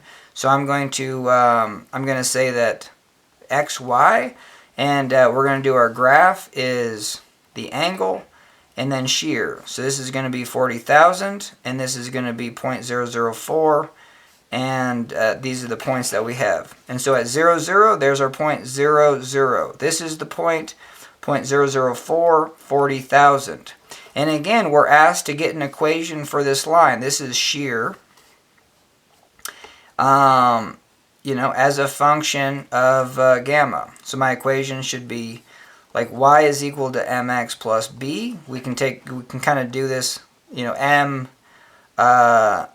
plus b, m gamma plus b goes through the origin. So b is, so we have just tau is equal to m, and it's just nice to put in the letters first instead of afterwards, and just like, oh, this is totally slope. So that's all that this equation g is, like, because you got tau is equal to g gamma, and g is just the modulus of elasticity, and it's just the slope, is the rise over run, which we have a point up here, which the slope is rise over run, which is y2 minus y1 over x2 minus x1, and for this it's going to be shear, or tau 2 minus tau 1, the shear stress minus the shear stress, and then we have gamma 2 minus gamma 1. So we have 40,000 divided by 0.004. 40,000 divided by 0.004. I've been pretty good at doing these. So if we do 40,000 divided by 0.004, let's change this number to 4. So this, just aside, is 4 divided by 1,000. So if I put that right there, it's going to be 4, and then 1,000 goes up top, and then we got this 40,000 that was already up there. So we're going to have 4, 0, 3 zeros, and then 3 more zeros, divide by 4. So we're going to get 10 million. So just using just very simplistic, and it's 11.4 for a lot of the problems. But hey, 0.004 radians is really accurate. And 40,000, the 4's cancel, and you get 10, and you get 10 million. So there's your slope. Your G is 10 million. And the other thing is, like, what's the units on modulus of elasticity? And this is shear modulus of elasticity, because this whole relationship is the angle and shear, and then the sideways pressure, the pressure on a face, which totally sucks, because it seems like a total made-up quantity. Probably is. Anyway. But it's shear, and that's, so this is the shear, this is the slope for that relationship, and it's called the shear modulus of elasticity. And maybe the question is, like, sometimes, since this is the only time you're going to get this opportunity to be like, hey, what if this was steeper? Like, what the hell does that mean? Well, if this is steeper, a tiny angle makes it go max. Okay. And if it's steeper, then it's a bigger number. So and I can hardly move it. So that's more rigid. So that's more stiff. So it's the modulus of elasticity, but the bigger the number, actually the stiffer it is. So it's kind of fascinating on that one. If this angle was lower, you know, it would take a lot of angle to get up to that max. And I think the professors do say that, but it's just anytime that you actually put in the effort to actually draw this equation and look at it for more than 2 seconds, that is a perfect opportunity to be like, well, this is what happens. What if I make up my own scenario? And I can stretch it way more, and it still gets up to 40,000. Then that number, that slope, is less. So a lower modulus of elasticity, the smaller the shear modulus of elasticity is, the more flexible it is. And yeah, it's kind of interesting because steel has a modulus of elasticity of 11.4. Check out glass, because I think glass is a lower, now that won't be too impressive, but glass is really flexible. It's just not very strong. So glass you can flex. Yeah, so glass will have a lower value for the modulus of elasticity, and I think substantially lower.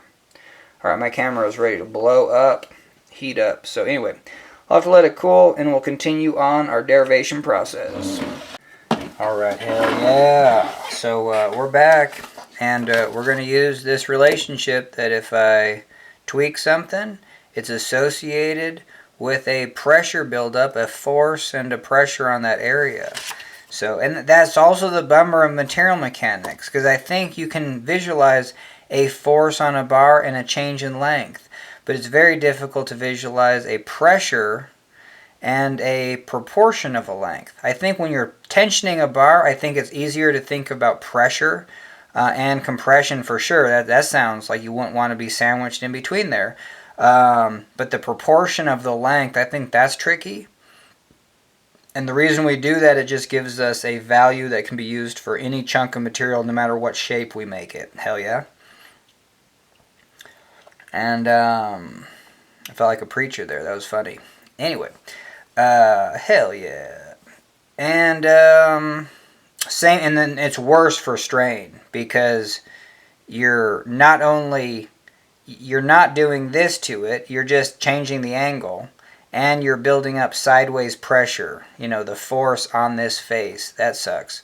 So anyway, so hell yeah. So that's Hooke's law, and that's the fundamental principle of material mechanics. You have a material, you can do two things to it: change its shape and increase its PSI, or decrease it hella, but magnitude of PSI and magnitude of distortion.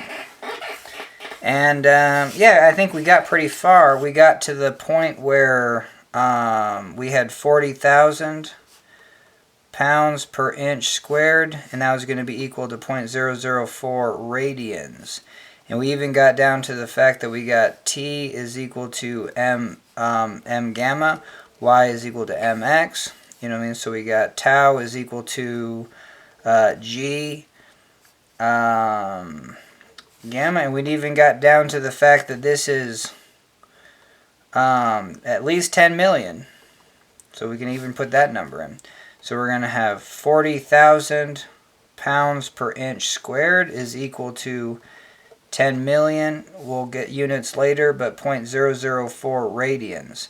So, hell yeah. Radians is dimensionless. That also sucks, because it seems like it's got some dimensions, but it's dimensionless. And so this has to have units of pounds per inch squared.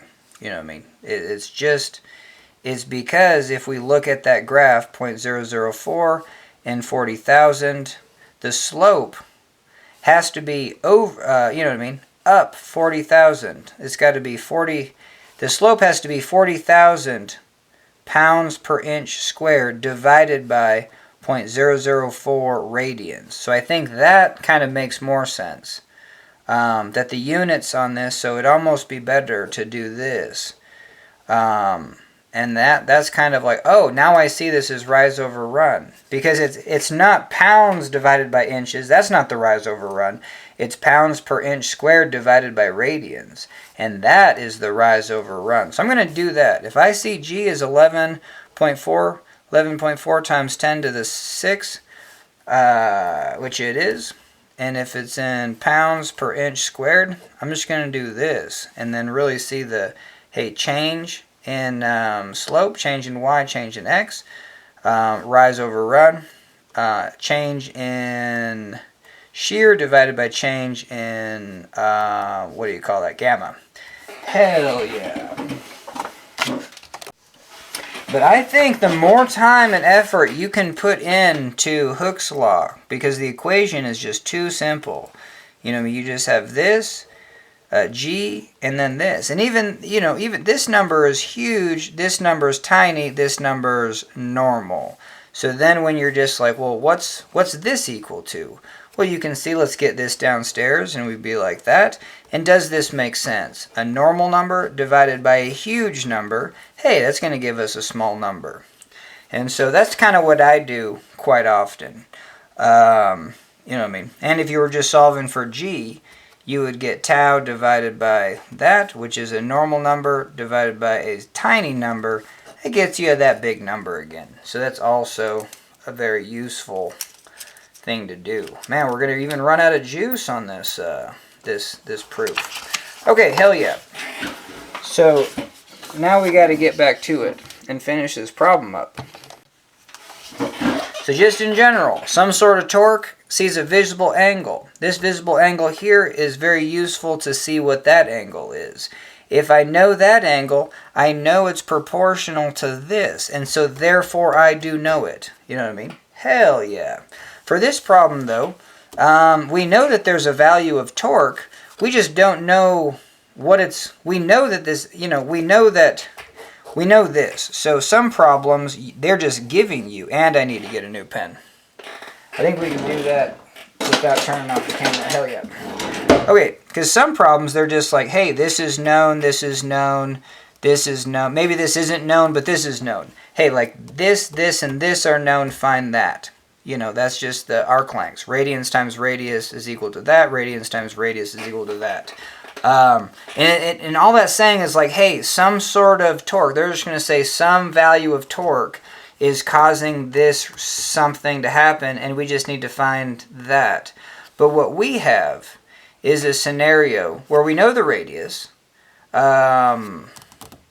We don't know the length, and we don't know this. So therefore, I don't know either of those two, and so I can't solve for this one. So we need some sort of way to show how this torque is related, and this pen ain't going to work either. How this torque is related to this shear. Because again, what is that pressure? This is shear pressure. It's because I had a block of steel and I put forces on it. You know what I mean? I did this to it. And hell yeah, a force was needed. And a force on an area. So that's the other thing. When I see this tau, I immediately mentally draw a little brain. I think force.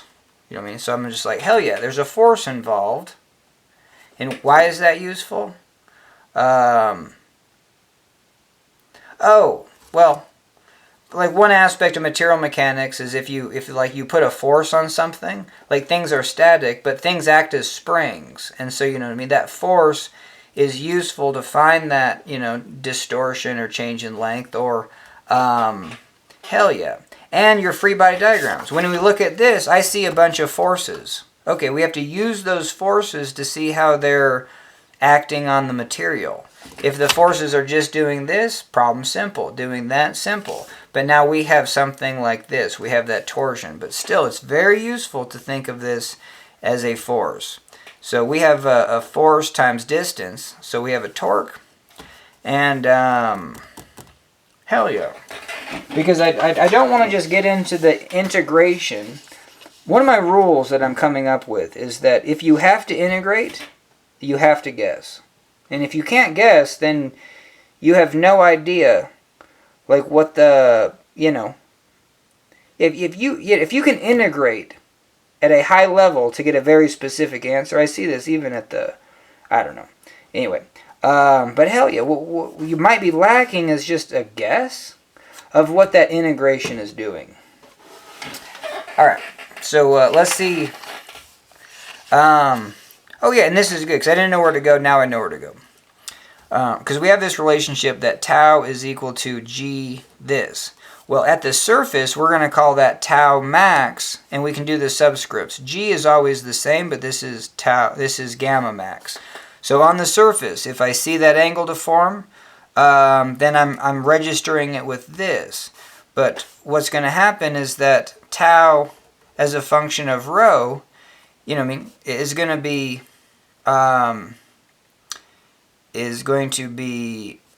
same thing. Rho divided by r g gamma max.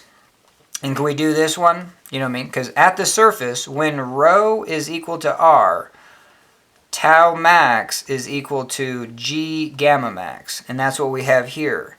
But when rho is equal to 0, tau max is equal to, holy hell. Sorry. Tau at r, tau is a function of rho, r is equal to g gamma max. But even in here, I have to put this R somewhere. You know what I mean? So I got to put this R right there, and then, you know, and then what? Well, I probably got to divide it by R, and we'll get to that in a second. Hell yeah. And then when R is 0, then it wouldn't matter. I could have R, G, gamma max. The units aren't going to matter, but if I throw a 0 in there, hell yeah. But yeah, this is going to be the equation for that. Yeah, if I do have R, if rho is equal to R, I do get this. So that's going to be 1 point. So again, this is so good for me too. This is tau, and this is rho. And then I have an equation. I have a point 0, 0. Hell yeah, linear line. And then when I go out to R, I'm going to go, and this is going to be tau max. So yeah, another point R, tau max. And then here's the equation. So tau is a function of rho, is going to be mx plus b. So I have, which is going to be m rho plus b. This is 0, and then m is the slope. So tau is a function of rho, and we can do this just real easy. Rise is going to be tau max, run is going to be r. So I have tau max divided by r rho, and then what they just do is they get rho r tau max, and that's what they do. Hell yeah. Sorry about that. We just did the same one that we've done. The one that I want to do is, well, what were we trying to find? We're trying to find this equation. Tau is a function of rho, but having what? Oh yeah. Because if I have tau is equal to g gamma. So if I do have tau, it's going to be equal to that. And so yeah, let's do this one. So it's rho r g gamma max. Oh yeah, I think it's like this. If yeah,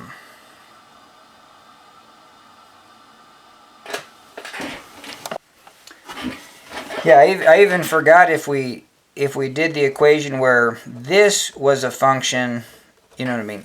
This shear angle was a function of rho. It's going to be 0, so that's going to be this. And then using Hooke's law, I mean, basically we just use Hooke's law from here. I can say tau as a function of rho is just g gamma as a function of rho. So that's actually more straightforward and more useful. And mathematically accurate. Hell yeah. And I can see that these two, I mean, if I want to get that proportion out front, hell yeah. So do it like that. And you can do it with points too. I think I just want to move on though. Okay, so we have, yeah, so now we have an equation for tau as a function of rho.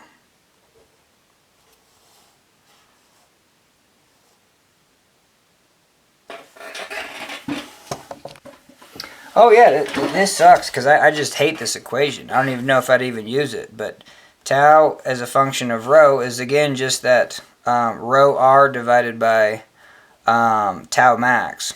And I think that's what we were trying to do anyway. And yeah, that's the equation that you want. Cool. Alright, we're definitely slow rolling this one. So hell yeah. So this is our shape. We get this angle to form, and it's going to be tau max on the surface. As we go to the center of the radius, it's going to be 0. But now here's you know, what is shear stress? It's going to be a force divided by the area it's acting on. And so it has to act on molecules. And so the taking a cube of steel, like 1 meter by 1 meter, it's a huge amount, but you can still shear it. And you can get it to, you know, right up to that failure, that yield. Hell yeah. So what we have with shear is that it acts on a chunk of mass.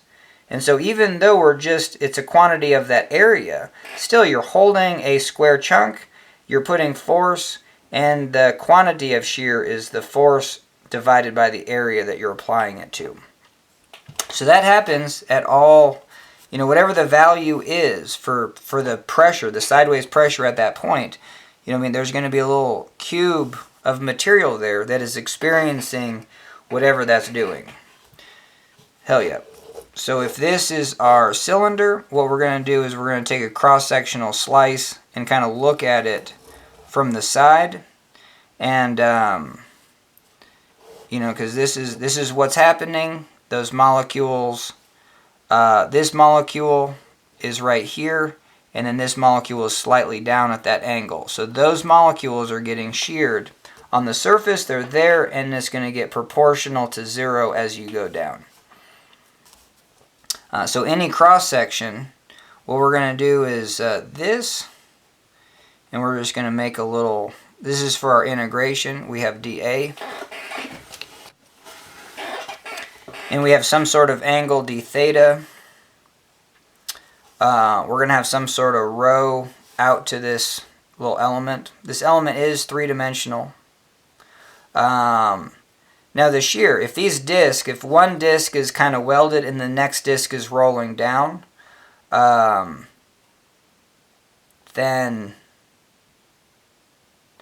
oh yeah, how does this work out?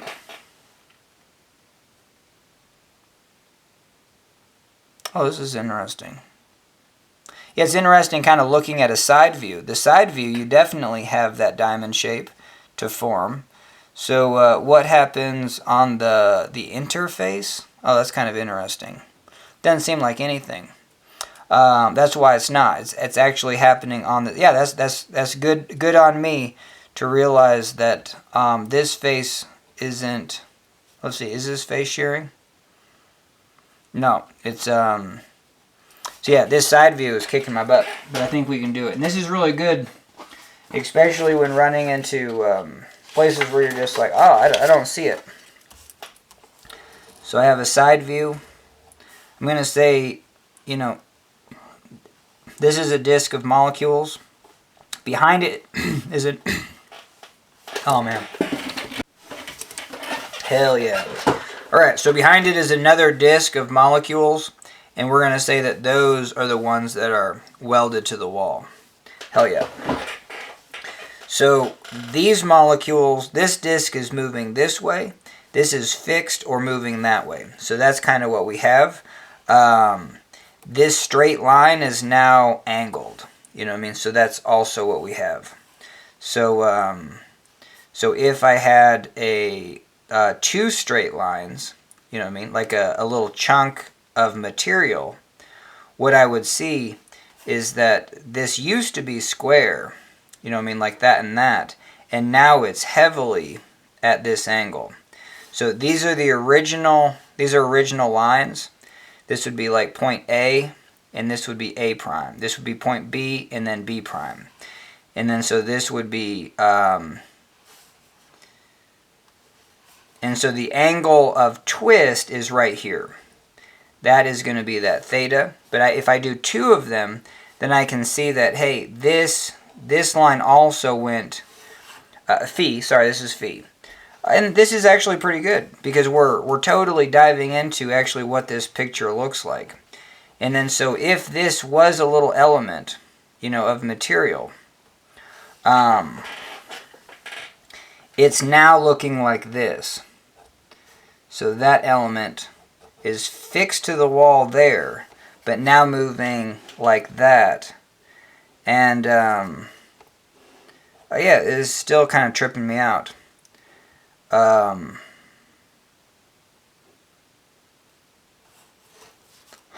that's so fascinating. Yeah, because in the derivation, what they do is they show a small little chunk of area, and then they show it getting sheared this way, which is a shear stress on which face? They almost make it seem like it's on that face, because a free body diagram would have the force in the same direction. So if this is the face that I'm shearing, the shear arrow is going to be that direction, and because that's the direction of the pressure, and the force is also going to be in the same direction of that shear.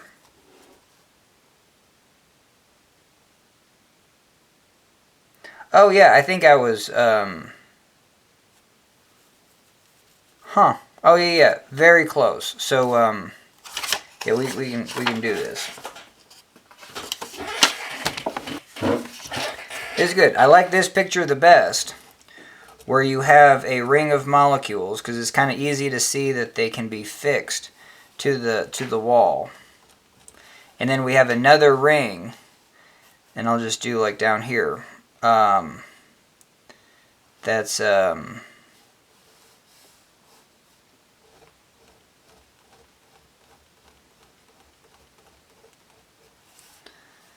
so if that molecule used to be up here, now that's down there.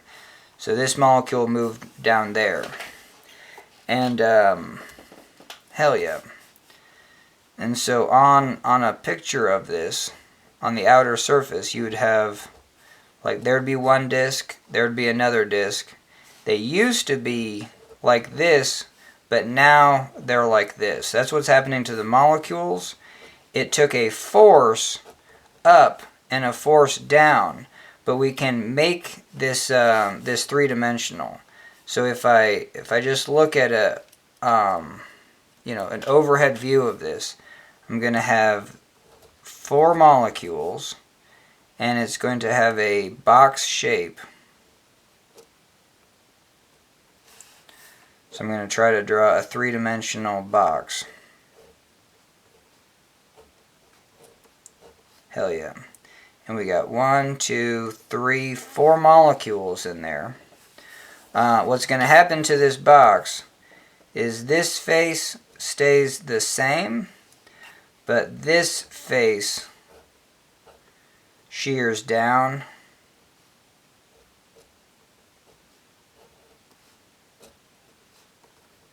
And that's what's happening. It requires a force and a force, and those forces are on those faces. And then what also happens is you get these forces. You have to have balancing forces.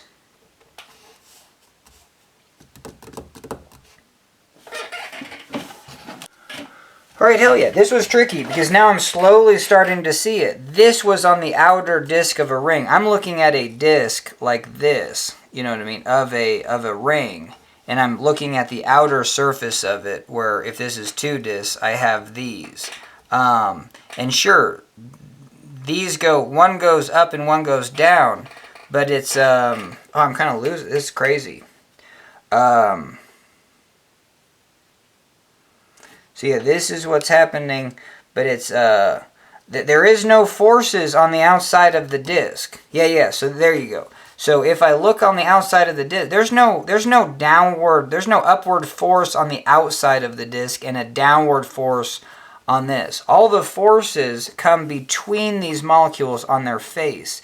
There's going to be forces through the molecules. You could say that. I mean, forces act, through molecules. But there is no forces on the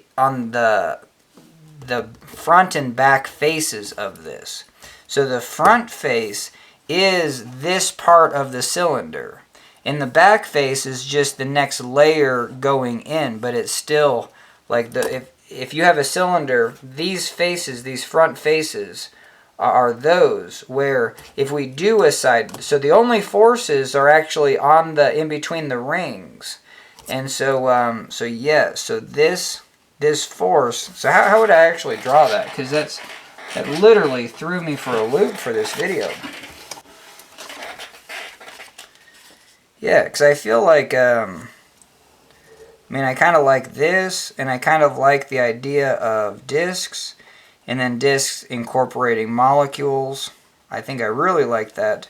And then I really do like having a 4-pack, and the fact that they might be kind of a squarish, well, and then the fact that this one would go down and we would have that.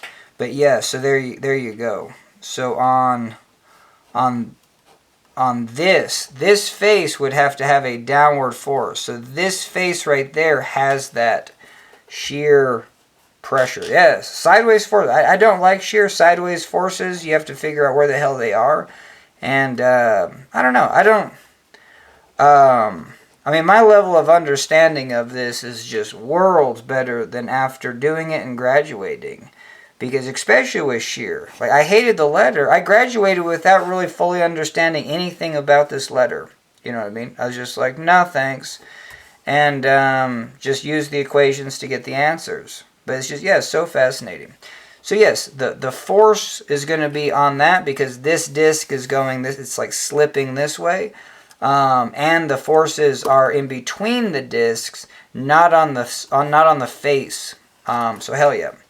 And so that's where you're going to have the tau. That's why if you just do a generic, if I go to this molecule, just some generic rho, some generic distance, I'm going to have some generic tau, where this tau would be tau max at the surface.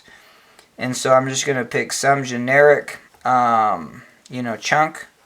And if I do this three-dimensionally,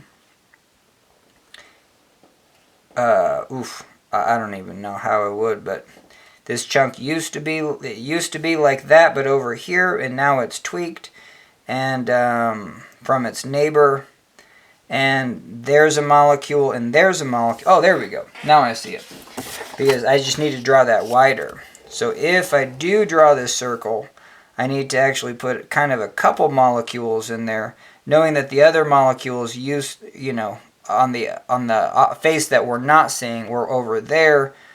This can come down to that, and that's the shearing from this molecule.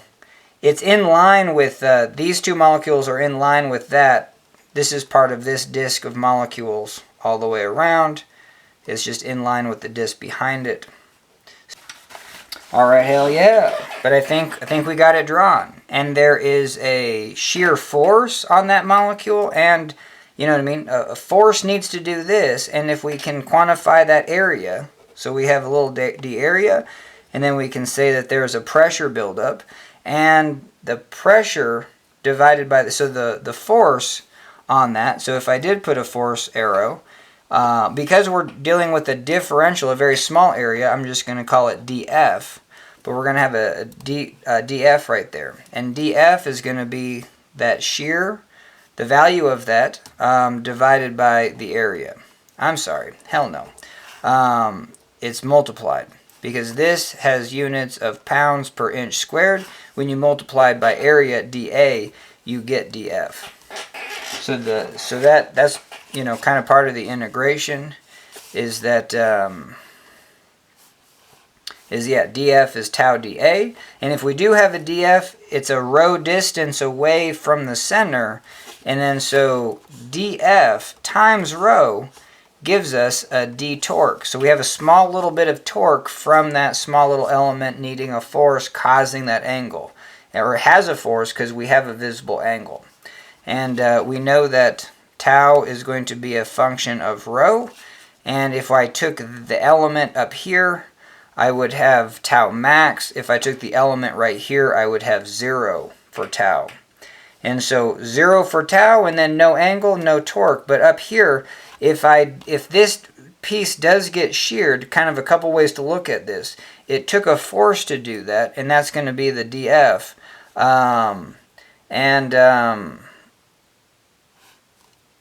Yep, and that's generating. So if I put a force on that element, it's generating a torque because it's a distance away from rho.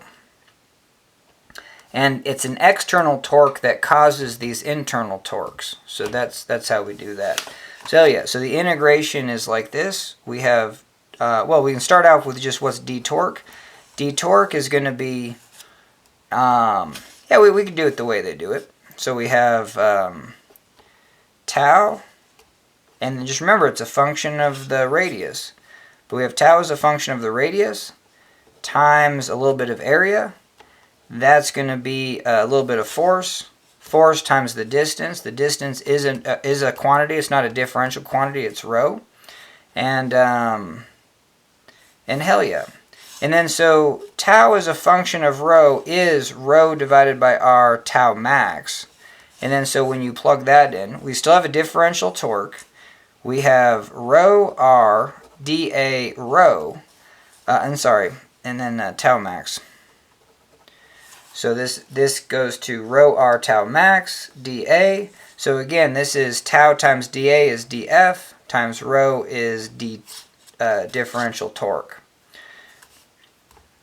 If you get the taus to one side, you get tau max divided by r, which is a constant, and then you have rho squared dA. And they're going to say, hey, when you integrate this, you get moment of inertia, polar moment of inertia. Now, I wouldn't do that. I would do it, I mean, get to here and be like, cool, you have polar moment of inertia. So if you do integrate, and when you integrate dt, you do get torque. And when we integrate this with respect to rho, I'm sorry, and then here you would have to say with respect to dA, the area, you know what I mean? And so you have some sort of area dA, your region is A, you know what I mean? So it's just a single integral if you're doing it like this, and then we just know that this is the moment of inertia. So that's how you just get to skip the integration and just go look up a chart. And so, and actually I need to do that more because I'm less inclined to do that, more inclined to just do the integration now. Alright, hell yeah, sorry about that. And so yeah, so how do we integrate this for real? Bummer. Alright, hell yeah, sounds like I don't know what I'm doing, but I mean, yeah, when you're just like, for real, but just with a double integral. I think it's just way more sensical. So we'll draw our little shape. And so we have some sort of change in angle. This is our distance rho to this point. And then this is a little differential d rho. So that's the height. So we do have this shape, you know, that is kind of curved. It's like this. But as we get it real small, this is always d rho. The center line on this, because it's a distance rho to it, it's an arc length, and then so here's our angle. So remember, radians times radius is arc length. So that length right there is going to be rho d theta, or d theta rho, radians times radius. And no one writes it like this, and even I don't, but it's good for me to say radians times radius is arc length. Even though this is the only one that I just probably write more often, rho d theta, just knowing it just looks way better. But d theta rho, there you go, is that arc length. And with a trapezoid, if this is just a trapezoid, this length right there is the average of the base and height. And so if I had a square that was that shape, this trapezoid has the same area as this rectangle. If this is the midpoint distance, hell yeah. And so we have d theta, and this is radians times radius. So the area of this, we call it dA. dA is base times height, is radians times radius, and then this differential height is d rho. No one's going to write it like this, and I just write it rho d theta. And that's probably the more classic way to write it. Alright, hell yeah. But on this little chunk, we have a tau, and it's a distance rho. And so again, we want that little torque, which is a little force times rho. A little force is tau times a little area. So we have tau dA rho. And when we integrate this in the region of the torque, in the region of the force, in the region of the area, and then do the double integral. So we're going to do two integrals, and we got tau, and this is still a function of rho. We're going to insert that later. We have dA becomes the area, that's rho d theta, and then we have another rho. And we're going to do this in the range of the rho. That's going to be our region, and then we have the region of theta. And then so tau as a function of rho again is just rho, another rho divided by r, t max. So these are constants, but this rho is, we got 3 rows. So hell yeah. So this is going to be the integration. Theta goes from theta initial at 0. I mean, if I'm just going to integrate this all the way around, it's 2 theta. So we got theta is 0 to theta is equal to 2 pi. And then we have rho is equal to 0 radius to rho is equal to r. And then we have this. We have rho r t max. And then, so that's our tau. And then we have rho d theta. That's our dA. And because this is our dF, times a distance is our d force, our little snippet of force, of torque, sorry. This is dF times a distance is a little piece of torque. And then so we have that rho. Hell yeah. So even from this point I kind of quit and I say, hey, I got a rho there. I at least figure out what rows that I have.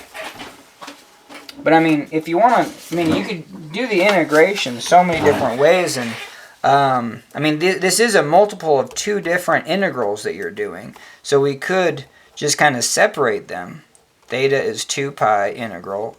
Theta is 0 to 2 pi. And then so this is the only thing that involves d theta. So we could do that. And then our constants, just get them outside of all integrals. Cool. And then the next integral is rho is equal to 0, rho is equal to r. And then we have rho to the third. And then d rho. You know what I mean? So now we got a constant just a chillin'. I can do this one and I can do this one. Very simple. You know what I mean? This just integrates to theta, evaluated from theta is equal to 0 to theta is equal to 2 pi.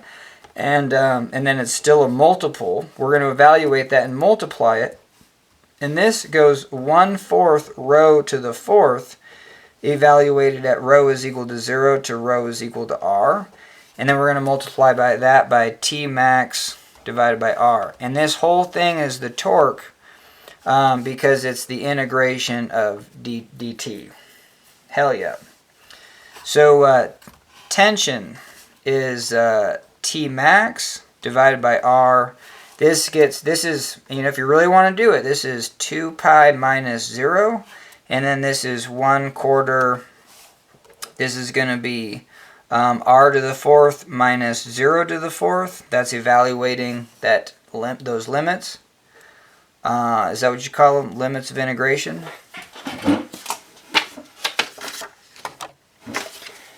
Alright, hell yeah. So just the slow roll process, torque is T max divided by r, 2 pi, 1/4 r to the 4th. Okay, so one of these cancels. We have a 2 upstairs. That'll cancel one of the 2's downstairs. We still have a pi, 2 downstairs. T max, and then we have r to the 3rd upstairs. So we did it. So here's torque as a function of T max. And for this problem, that's what they wanted. You know what I mean? So they said, hey, what is the maximum shear stress, T max, in any of the 3 bars? So we found the tension, we found the torque about bar 3 being the maximum. And, yeah, where's that value? So T3 was going to be, that 1.5 times 28 times 3. So we're having a P1 is 28, so we have 28 times that distance of 3 that generates that couple. But what does this one see? It sees a multiple of 1.5. So even in this video, I'm trying to use my own medicine of being like, if I see square root 2 and it's a proportion or a multiple of something, I'm thinking times 1.5. That's very useful. So hell yeah. If I see divide by square root 2, I'm still thinking a multiply by 0.707 or 70%. So that's going to be a 70% of something. This is a 150% of something. Alright, booyah. And then so what we can do is just rearrange this. Oh, hell yeah. So we can rearrange this for tau max. So we have tau max is equal to 2 t divided by pi r3. So this can be a very common equation. And then we can say tau max is equal to 2 T3 divided by pi, and then just the radius here. And we can plug it in and get the answer. You know what I mean? Who cares? Because what I said was that if we integrate, we have to guess. So like why can't we guess on this one? All right, hell yeah. And here's the reason. Let's go back to this integration. Is because we have a small little chunk that's a distance rho of way that's a function of tau, which varies linearly. Like it's a big number here, it's 0 here, and it's half here. Okay, we have to take that number tau and then multiply it by the area. The area is also getting reduced. So the area is also and it seems like the area, why does the area seem linear here? But I guess the change in area is linear because the area in general is like a r to the r squared. And so the change in area is linear, and that's what we see. The chunk of area here is going to be half at halfway. And I'm even kind of learning on the fly. It's just like, well, no duh. If the area is a function of r squared, the differentiation of the area with respect to the radius, dr, is going to be just a function of r. You know what I mean? It's going to be a linear function of r. Hell yeah. But yeah, the change is going to be linear. You're going to have some sort of constant of integration. So this is going to be a y equals mx equation, where r is your x and your change, so this would be your y prime is equal to, yes, so fascinating how complicated you can make things. But I mean, in this process, I'm trying to learn a little bit too. But hell yeah, so you have all these things going on. You have the fact that, like let's take this little chunk of area. It's going to have the max, it's going to be the max distance, and it's going to have the max area. So like even area max. And that's going to create a max dt. Cool. And if we go to the halfway point, is the dt going to be half? Well, hell no. Because this is going to be a half. This area is going to be a half. And this row is going to be a half. So if we go to the halfway point, we're going to be at an eighth. And I think this is the first time that I'm actually, you know what I mean, looking at this. And that comes out in the integration of this r third. If I'm at the outer surface, you know what I mean, we're going to have a r of 1, and if I'm at the halfway point, I'm going to have half cubed, and that's a variable of an eighth. So the surface can handle twice as much torque, but the middle halfway is not doing anything. It's doing an eighth as much. And so one very useful guesstimation that I have been using is if I have a circle, what am I going to do? I'm just going to say all the area is right there. And so this is very useful for things like dynamics, where you have mass, like mass moment of inertia. The mass moment of inertia is your mass times your distance squared, mr squared. And so if you have a ring of material, a ring of mass, then you get mr squared. If you have a circle of mass, it's like you had a ring of mass that was just half the weight. It's like your mass divided by 2 r squared, 1/2 mr squared. And so it's the same thing we get here. It's because the integration of rho squared dA, is the same integration of r squared dm. You know what I mean? Which is your moment of inertia, your am I getting that right? Yeah, your mass times distance squared. Anyway, so hell yeah. So we're just going to say, hey, for this bar, all the mass is at the radius r. Cool. And then we know our torque is going to be torque max on that area. Now this would generate too much torque. You know what I mean? The torque would be T max times all the area times the radius. And so we know that this is overshooting. But the question is, how much is it overshooting? And we find that it's overshooting it by just twice as much. So all we have to do is take this and divide by 2. And what I like to think of it is, I like to think of it like this. I'm taking all the area, I'm taking all the area of the bar, of the cylinder that's getting twisted. All right, hell yeah. So all the area, cross-sectional area of the torsion bar, and then just put it at the radius. So that's where I'm putting, and I'm going to say we're having the tau max. So I have tau max times the area, and then I'm just going to do r star. And for because then I can even do this. I mean, let's say here's the radius, and at the halfway point, this is the size of my cylindrical bar. It's hollow. It's a hollow tube. And then I'm going to take, this still has area, and the area is the only thing that's there's two ways to look at this.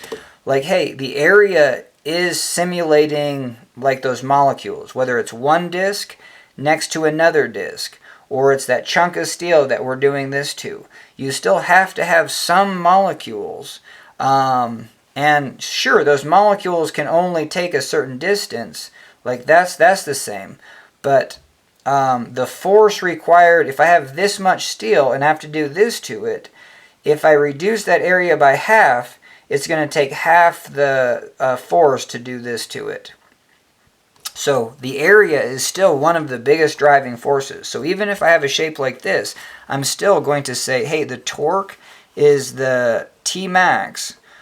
You know what I mean? That max that the max that the molecules can withstand, times this area, times some sort of r star. And even for this one, it's probably really similar to this one. I haven't really done it for this one yet, and we could do it since this is such a long video, might as well. But hell yeah. So this r star is just going to be r divided by 2. And then so let's double check that, because this is the value that we got. If I did T is tau max A r divided by 2, well, what is the area of a disk? Area of a disk is just pi r squared. So that's the A part. I have r divided by 2. I'm going to call this my r star part because it's the guesstimate, and then T max. And it's also just, you know what I mean, just saying, hey, in some point we just kind of guesstimated this. And they do this a lot for moment of inertia. They do it as an equivalent. It's just like, hey, if I have this disk going on, well, like for the angular momentum, isn't it the same as just like maybe all this mass at the perimeter? Well, no, it's the same as half the mass at the perimeter. If you took this disk of mass and still had all that mass, you would only be able to get a certain distance away. You know what I mean? So if you did that for that would be you know, your rho would be, well, and in this case your rho would be r divided by 2. It's the same problem. If you have a disk of mass and you want to find the equivalent, you know, and you want to spin this disk, it's going to take some effort to spin it. And then if you want an equivalent disk, you would take a massless rod and a chunk of mass with the radius divided by 2, and this would have a mass of m, and this would have a mass of m, and those would be two equivalent systems. Alright, hell yeah. Alright, so, and then let's show you how this is this equation. Because, you know, what do you see? You see a pi. You see a T max, cool, and you see an r to the third, cool, and you see a 2. And then so I could say that this is pi r squared. I can take two of them. So pi r squared, that's going to be your area. There's still one more remaining. R divided by 2 is that r star times T max. So that's saying take all the area times the torque. This gives you your force, your total force, and then your total distance. You know what I mean? And then so this isn't an integral. We're not dealing with a small chunk of area with a shear that varies with r. We're saying take the entire area, choose a shear. Why not choose shear max? And then just choose an equivalent distance, an r star, where it makes sense. And so I call this, if you're going to integrate, and the other thing is, like, what did we integrate? We found torque as a function of tau max. Hell yeah. And you could also do the same process. Not going to do it for this problem. But the other one is find torque as a function of angle of twist, or what we call twist rate. These are going to be the same. But there's two different integrals that you can do. This one or that one. And you don't have to do them, once you do one, you can you can use Hooke's law. You can get this as a function of that and this. And then you can say that this is a function of, gamma L is equal to that R. You know what I mean? So you can get torque as a function of this by replacing this with this, and then replacing this with this, those three combos. And that gives you this. And these two are called twist rate. Okay, so let's, on one of these I show you the answer, but you should have already gotten the answer by now. But hell yeah, so I'm going to find r star for that scenario, because it is a good one to do. So if I have this shape, and I run into this problem all the time with the integration. So I'm going to still do my differential little chunk of area. Nothing changed here. It's still a row away. I still have a dA, and we have that d rho, and then we have that arc length, and this is d theta. That arc length is radians times radius. That's my base of this trapezoid. The height of the trapezoid is the side, which is d rho. Cool.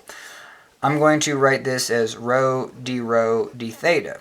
That's the area. I'm going to have a shear force. I'm glad I spent time making sure that it's that direction, and we can, that's the angle. It used to be square with the disc behind it, but now it's tweaked. This disc is that way, and the other disc is welded to the wall. Hell yeah.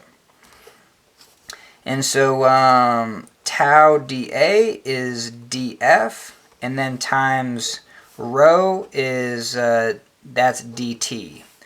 So our dt is tau dA rho, and then we're going to integrate. And so we have torque is the integration, and we're going to do the double integral, and we're going to go 0 to 2 pi. Now on this one, this is the region theta, this is the region rho. We're going to go from r divided by 2 to r. We're not starting at 0. It's a hollow bar. All the area is here. And so, and then my tau is a function of rho, didn't change. So we have rho divided by r T max for this. We have rho d theta for that d area. And it's really useful to like just kind of write these in. This is tau as a function of rho. And then we have our rho. Hell yeah. And then I have three of them. Rho 1, 2, 3. I'm going to integrate. I can do this in my head now. It's 1/4 rho to the 4th. Well, no, we can't do this one in our head because we switched the limits of integration. This is how I make mistakes. So let's get the constants outside. So we have T max divided by R. We have this, I'm going to do this d theta. That's 2 pi. And then this will be 1/4. It will go to 1/4, but I have to evaluate rho. I have to evaluate r to the 4th minus r divided by 2 to the 4th. And then so this is going to be r to the 4th divided by 2 to the 4th. That's 2 squared times, that's 2 times 2 times 2 times 2. This is 4 times 4. That's 16. And did I do that right? 2 to the 4th is 16. How do you add these? This is 1 This is 1 minus 1/16. Well, you make this 16/16 r to the 4th minus, and it is good to even do that, 1/16. So now we're going to have 15/16 r to the 4th, 1/4, 2 pi, T max divided by r. One of these r's cancels, so hell yeah, I'm going to do that. And this is equal to torque. And then let's find our 2 pi r. So here would be 2 pi, pi r squared, Our area is pi r squared. So I'm going to rob of that. And I'm going to have one more. I'm going to say this is r squared and an r. So hell yeah. And then pi r squared is our area. So I'm going to have T max times area. And then I'm going to have an r. And then the rest is that proportion. The rest, whatever's right here is r star. And we're going to have a 2 times 15 up top divided by 4 times 16. And so we're still pretty close to that 1/2, and that's what I'm showing you. Even just visually right now, that's screaming to me, well, because I kind of knew what I was going to look for, but that's screaming to me that this is very close to 1/2. I got 12 seconds before my camera melts down. So I have 0.5 times 15 divided by 16. And that's 0.468. So even with hollow, alright, hell yeah, my camera overheated, but booyah. So this is very close to 1 r divided by 2. So that's going to be that r star. And hell yeah. And so the actual value is 0.46875 r. That's what I would throw in there. So without integration, I can just take this area, use the tau max, and that's going to generate that force. That force is a distance of not rho away, but some r star, some sort of equivalent distance. And, it's very close to half the radius. And so, cool. Hell yeah. And it would be equivalent, I'm just trying to think of this, it would be the equivalent of saying all the area is at a distance of r, and then it's the torque that's half. I mean, because this integration, you have half times a half times a half. And, that's kind of the general gist of it.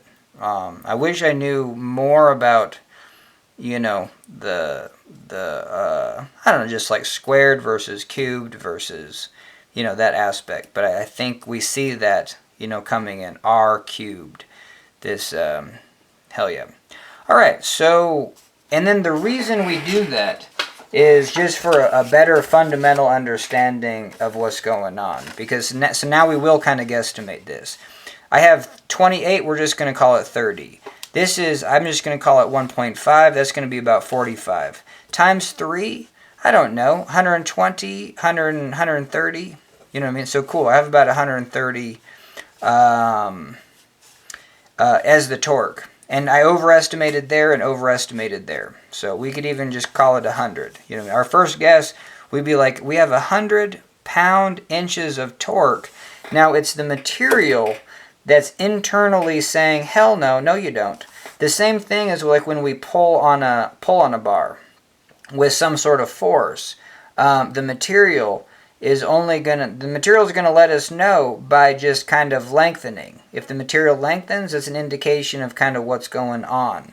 And so, and there was that two aspects. One, the material could only lengthen so much. And the other was that the pressure inside the material could only get to a certain amount of pressure. So in torsion, we have the same thing going on. One is that the angle between a disc can only go so far. Or the other thing is that the pressure in between those can only get so much.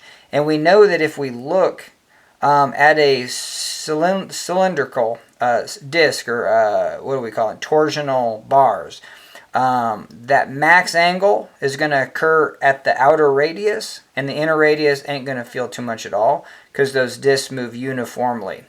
And so that's where it's going to happen. And so, yeah, what are the words on that?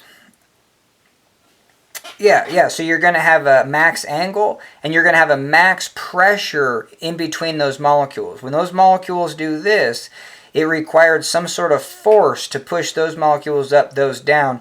And it's the same thing as taking that steel cube and doing this. So that's happening on those.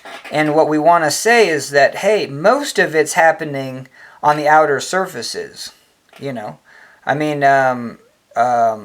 one way to, well, I don't, there, yeah, we just kind of went over like how to visualize that. But yeah, so what we're saying is, yeah, so our assumption of tau max area r divided by 2 still isn't.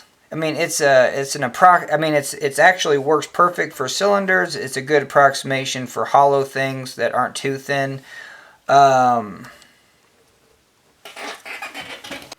But I guess what I'm getting at is maybe it's not 100% useful in actually what's going on, because we have like this outer disc. What I like to think of torsion is just like, hey, let's say you just had a hollow cylinder that was just the area on the outside. You know what I mean? So that's the only area that we're calculating. And it's very similar to this. This is still a hollow cylinder. Just pretend that all that area is on the outside. We're taking that area, and we know that it can withstand a force, or you have to look at this in two different ways. You can say that if these molecules are just chilling next to each other as two disks, it's going to require a lot of force to get those disks to separate, or to go far enough angle to where they permanently deform, or I just like to think of it as they break apart. And so that's going to take a lot of force. Like here I have, like, let's say I have a disk of 3 molecules. Well, it's not, those molecules can literally, let's say it's just 2 molecules. Those molecules, it's going to take this much force to separate them. You know what I mean? So now let's up our game to 4. When I do this, I have those 2 separating, and then let's say the other 2 separating. So I have twice as much material, same radius, let's say, you know what I mean? Like, or don't even focus on the radius yet, just the force. The force required to move these 2 molecules like that and break them is the same force, or this requires twice the force. I have 4 molecules that are kind of doing those same motions. You know, even if I just did this, that requires twice as much force. So all we're doing is we're doing it in a circle. So these molecules are, let's say it's on a high radius, are going like that, and these molecules over here are going like that. So, so cool. So that brings up the force, and then we can kind of talk about the torque involved. All right, hell yeah. And then so if I have a lot of these molecules, well then it's going to take, let's say this takes 5 times, well, I don't know, but it takes more torque to do that. So now we have this idea that it takes force to move 2 molecules to break. How does that relate to torque? It's because the torque is the input. If I have 2 disks that are looking like this, let's say we could just walk up to these 4 molecules, push up on this one, push down on this one, and then, but also keep in mind that if I push up and down on this, it's like all it wants to do is just rotate this. So to push up on this and down on this rigid body without it just doing rotating, I have to put a counter force this way and a counter force that way. So just keep that in mind. But hell yeah, it's going to take some sort of force to do that. If I could just go up to each couple molecules in this disc, or in this hollow cylinder, and then physically move them, you know, just grip them this way and grip them that way in that shearing motion, cool, it's going to take that much force. That is a quantity. But we can't do that. I can't walk up to each of those molecules and do that. You know what I mean? So what we have to do that to the molecules is we have to input that torque from out here. But now we have something that's a force times a distance. And so that has to be balanced. That's generating what we call a torque, and that's a vector that has to be balanced. And so the only way to The only way to balance is that is the fact that, hey, it's so if I'm applying a huge external torque over here, and then this is rigid up against the wall. Well, what happens internally is that these molecules want to do that, and I'm applying a torque on this half of the bar. This half of the bar should just be spinning, but it's not. So something is forcing it the other direction. And as I do this, so then you can think of these interactions as springs. These four molecules, these go down. These two molecules are trying to spring these two back up. You know what I mean? And so, hell yeah. So we imply the external torque this way. This part of the disc, this part of the cylinder should just spin in a dynamic way. It doesn't. We realize that it's static visually. So that therefore there must be forces that are acting on this part of the disc going it that way. And those forces can only act on the molecules. Those molecules are at the exterior, and they're a distance away from the center. This part of the cylinder had a torque that could be measured from the cylinder, which was just a quantity of that torque, force and distance. And then here we see that those forces are being caused on the material on the outside if we have a hollow cylinder. And so that's a very good representation of what's going on with torque. Apply the external torque. The molecules are shifting. These molecules are lifting up, and trying to get that torque the other way. So we have the torques to balance. External torque's going this way. Internal torque is balancing going the other way. And if we have a hollow cylinder, all that's happening on the surface where that shear is max, the forces are max, and the distance is max. And so for and then the only thing that's so everything's maxed out. But the area is pi r squared.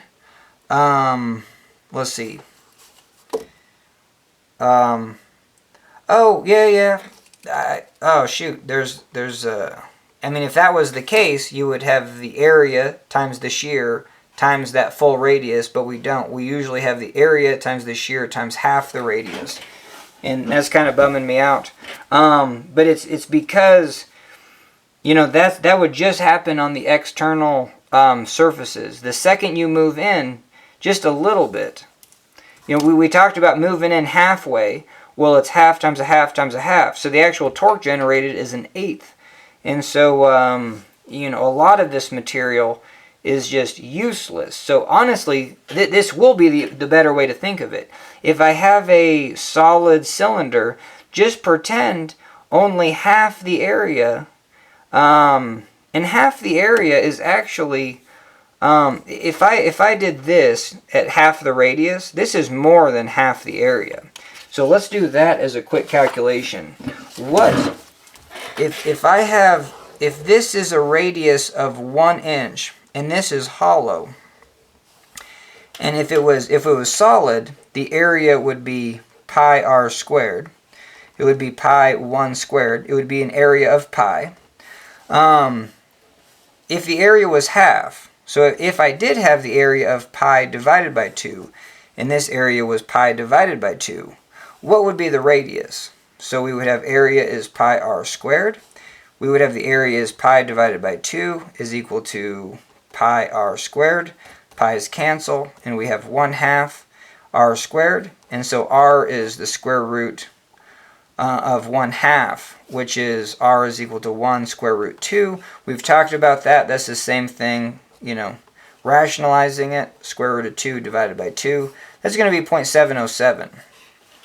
Yeah, and that was the figure that I was trying to get to before. Was like so I'm glad I did like the r star was r divided by 2, because that gives you an exact result. But when it comes to actually like, hey, what's going on? We're going to say that only half the area is actually doing anything. And we just see that from this is like our radius. If this is our radius, we would have to go out 70%. This is 50. This is about 75. This is about 70%. So this is the only effective area that's actually doing anything. Yeah, and does that make sense? Because what we were trying to do was like, hey, here is our area, and we're just going to concentrate it right there. But if we do, we're going to be 2 times too big in torque. So what we would have to do for our one is like, if this is our area, we're going to go halfway and concentrate the area right there. But when we do that, it just doesn't have the same, like, kind of, it gives you the right answer, but it doesn't have the same idea of kind of what's going on with the forces. Where this gives you the same answer, and it says, hey, if we have half the area, look at that. This distance is 0.707. That means that this distance is about 0.3, you know what I mean, radius. And so we have, it looks like all the area is on the outside. And if we do that and we say that we have a tau max, you know, and this is our area, this is our tau max, that's the amount of shear that it can torque. So if I had this, if this was on the end of a cylinder, and I was torquing the cylinder that way with a torque, this would be the balancing torque. Forces are going this way and this way. Those are balanced, but we're generating a net moment. This way, it has to be balanced by the internal surface that way. And this is such a good visualization of half the area. So we have half the area, which is 1/2. And you know, we're still dealing with a solid, you know, cylinder. So we have 1/2 pi r squared. T max, and then we're going to put this all at the radius r. So there you go. So here's your area, here's your tau, here's your rho. You know what I mean? Here would be your dA, your rho, your tau. But anyway, so you have area, you know, your volume, your surface, your shear. This gives you your force. You know what I mean?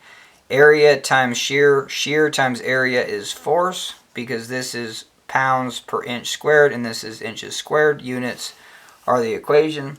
And it's going to be a full distance r. So, you know, even visually, it's just like, yeah, that's a pretty good approximation. If this is your area, it looks like all that's at the exterior.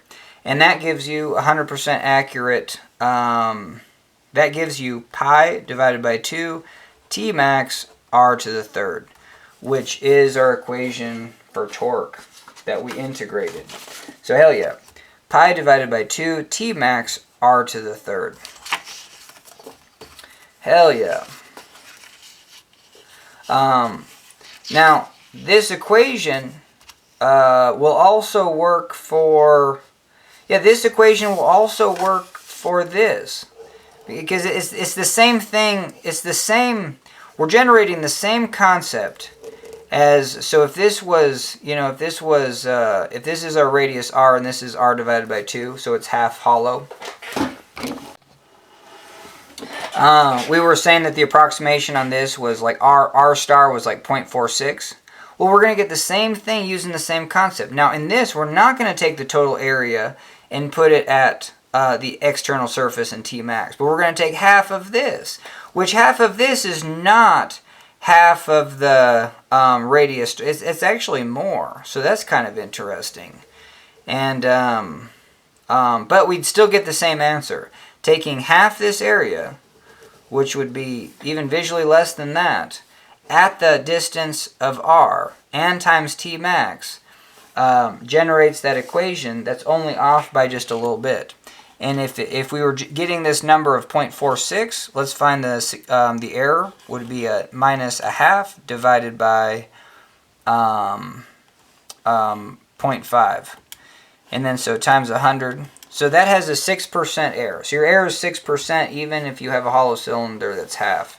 But yeah, there's a point where, like, hey, the error is going to accumulate. The closer you get to like especially like steel pipes, you know what I mean? All your area is at the external surface. So at a certain point, you could just take the area, take the full radius. I don't know if, like, at what point can you do that? That's kind of interesting. But it's just interesting that if you have a cylinder that's half the radius hollow, you still need just half the area at that full distance r. That's how powerful that torque is, because there's just more material. Even when your cylinder is just half the radius, well, that doesn't mean this is half the area. Hell no, we just showed that, I don't know what we showed, but yeah, if this is pi r squared, that's area. So if we were comparing this area to that area, yeah, how much bigger is it? Or what's the percent of this area? So we have pi 0.5 or pi 1/2 squared, which is pi quarter, and then the total area is just pi r squared, or pi. So yeah, this is 25%. And is that even right? Yeah, I guess so. Yeah. Because it's just a function of the square of the radius. Yes, so if you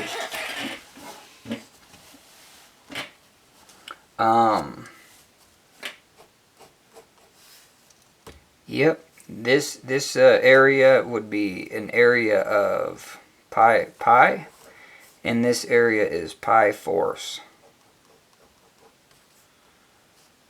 So if we have 4 force pi minus pi force, then this area is 3 pi force. I think I got that right. Holy hell. Alright, so hell yeah. So that's what I wanted to do. I want to be like, hey, if we are going to integrate, let's guess. You know what I mean? Let's see what's happening at a very practical level, because then we can do that. You know what I mean? Then we can say, alright, this radius is 0.25 inches. Okay, that's going to be an area of pi r squared. I'm going to take half that area, which is pi r squared divided by 2. I'm going to say half that area times the T max, times, so that area times this, times rho, times the radius again, which is 0.25,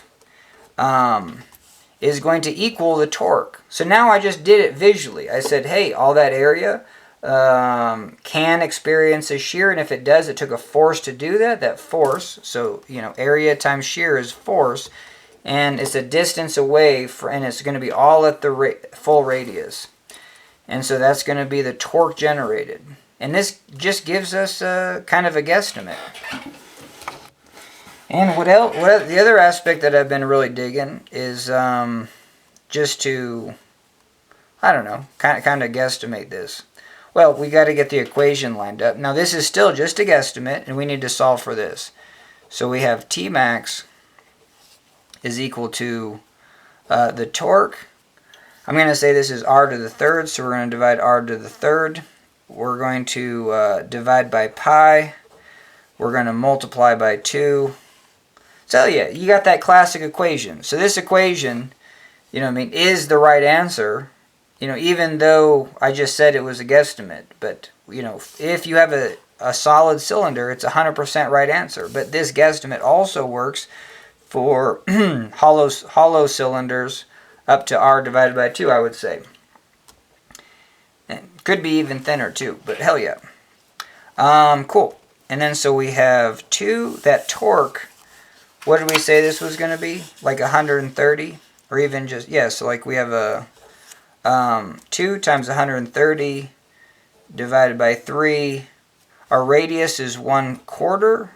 Cubed is 4 cubed. 4 times 4 is 16. Times 4 is 64. Hell yeah.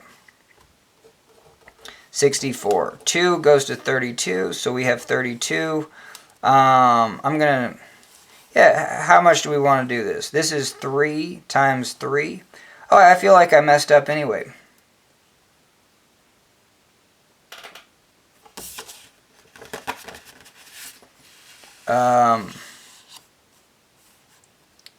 Let's see. Oh, yes, I did mess up. See, this, yeah, and I'm glad I did, because, I don't know, yeah, some of these mistakes is just like, well, can we do this from a guesstimation perspective? I'm saying the torque, and this is always good before you do calculations. I'm saying the torque is 100 pounds per inch. And this one's difficult to do because I need to say, yeah, that's the torque, but it's acting on some area, and that requires, and that has to equal the shear force, area times shear force, and it's half the area times shear. So yeah, this one is kind of tricky. We just kind of messed up the math. But this has to be 1 divided by 64. So the 64 goes up top. So let's do this again. So we have T 130 pi.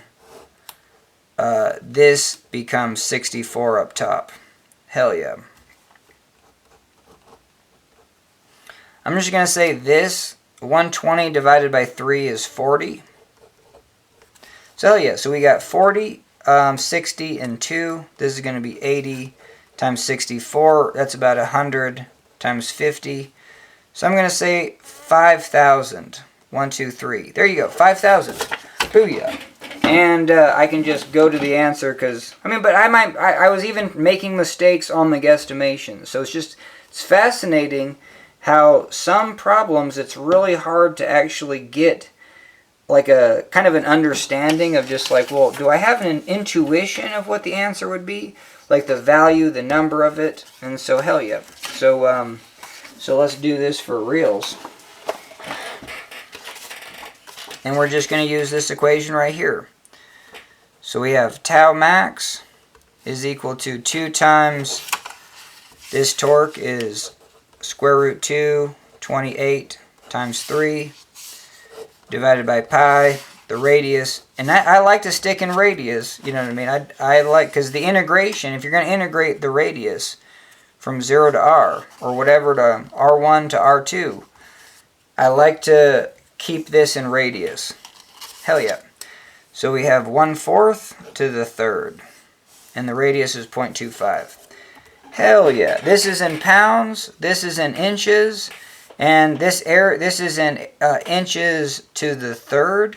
So one of these cancels, and then we're left with pounds per inch squared. So that's going to be our value. Hell yeah. And we're basically done. Once I get this answer, we are going to turn this video off because I am done. Hell yeah. Alright, hell yeah. Divided by 1/4 to the third. Hell yeah. 4,840.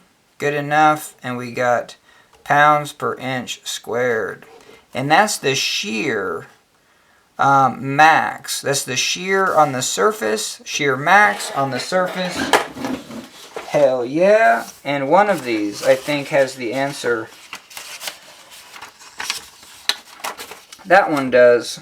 4,840 psi. Holy hell. You know what I mean? I go over stuff that your professor won't. You know what I mean? I'd go over stuff that I just go over. I'm going it over because I want to go over it and because I want to learn it from this deep perspective. Even though you can get there faster, I still think these are worth watching. Thanks for joining me. Hell yeah.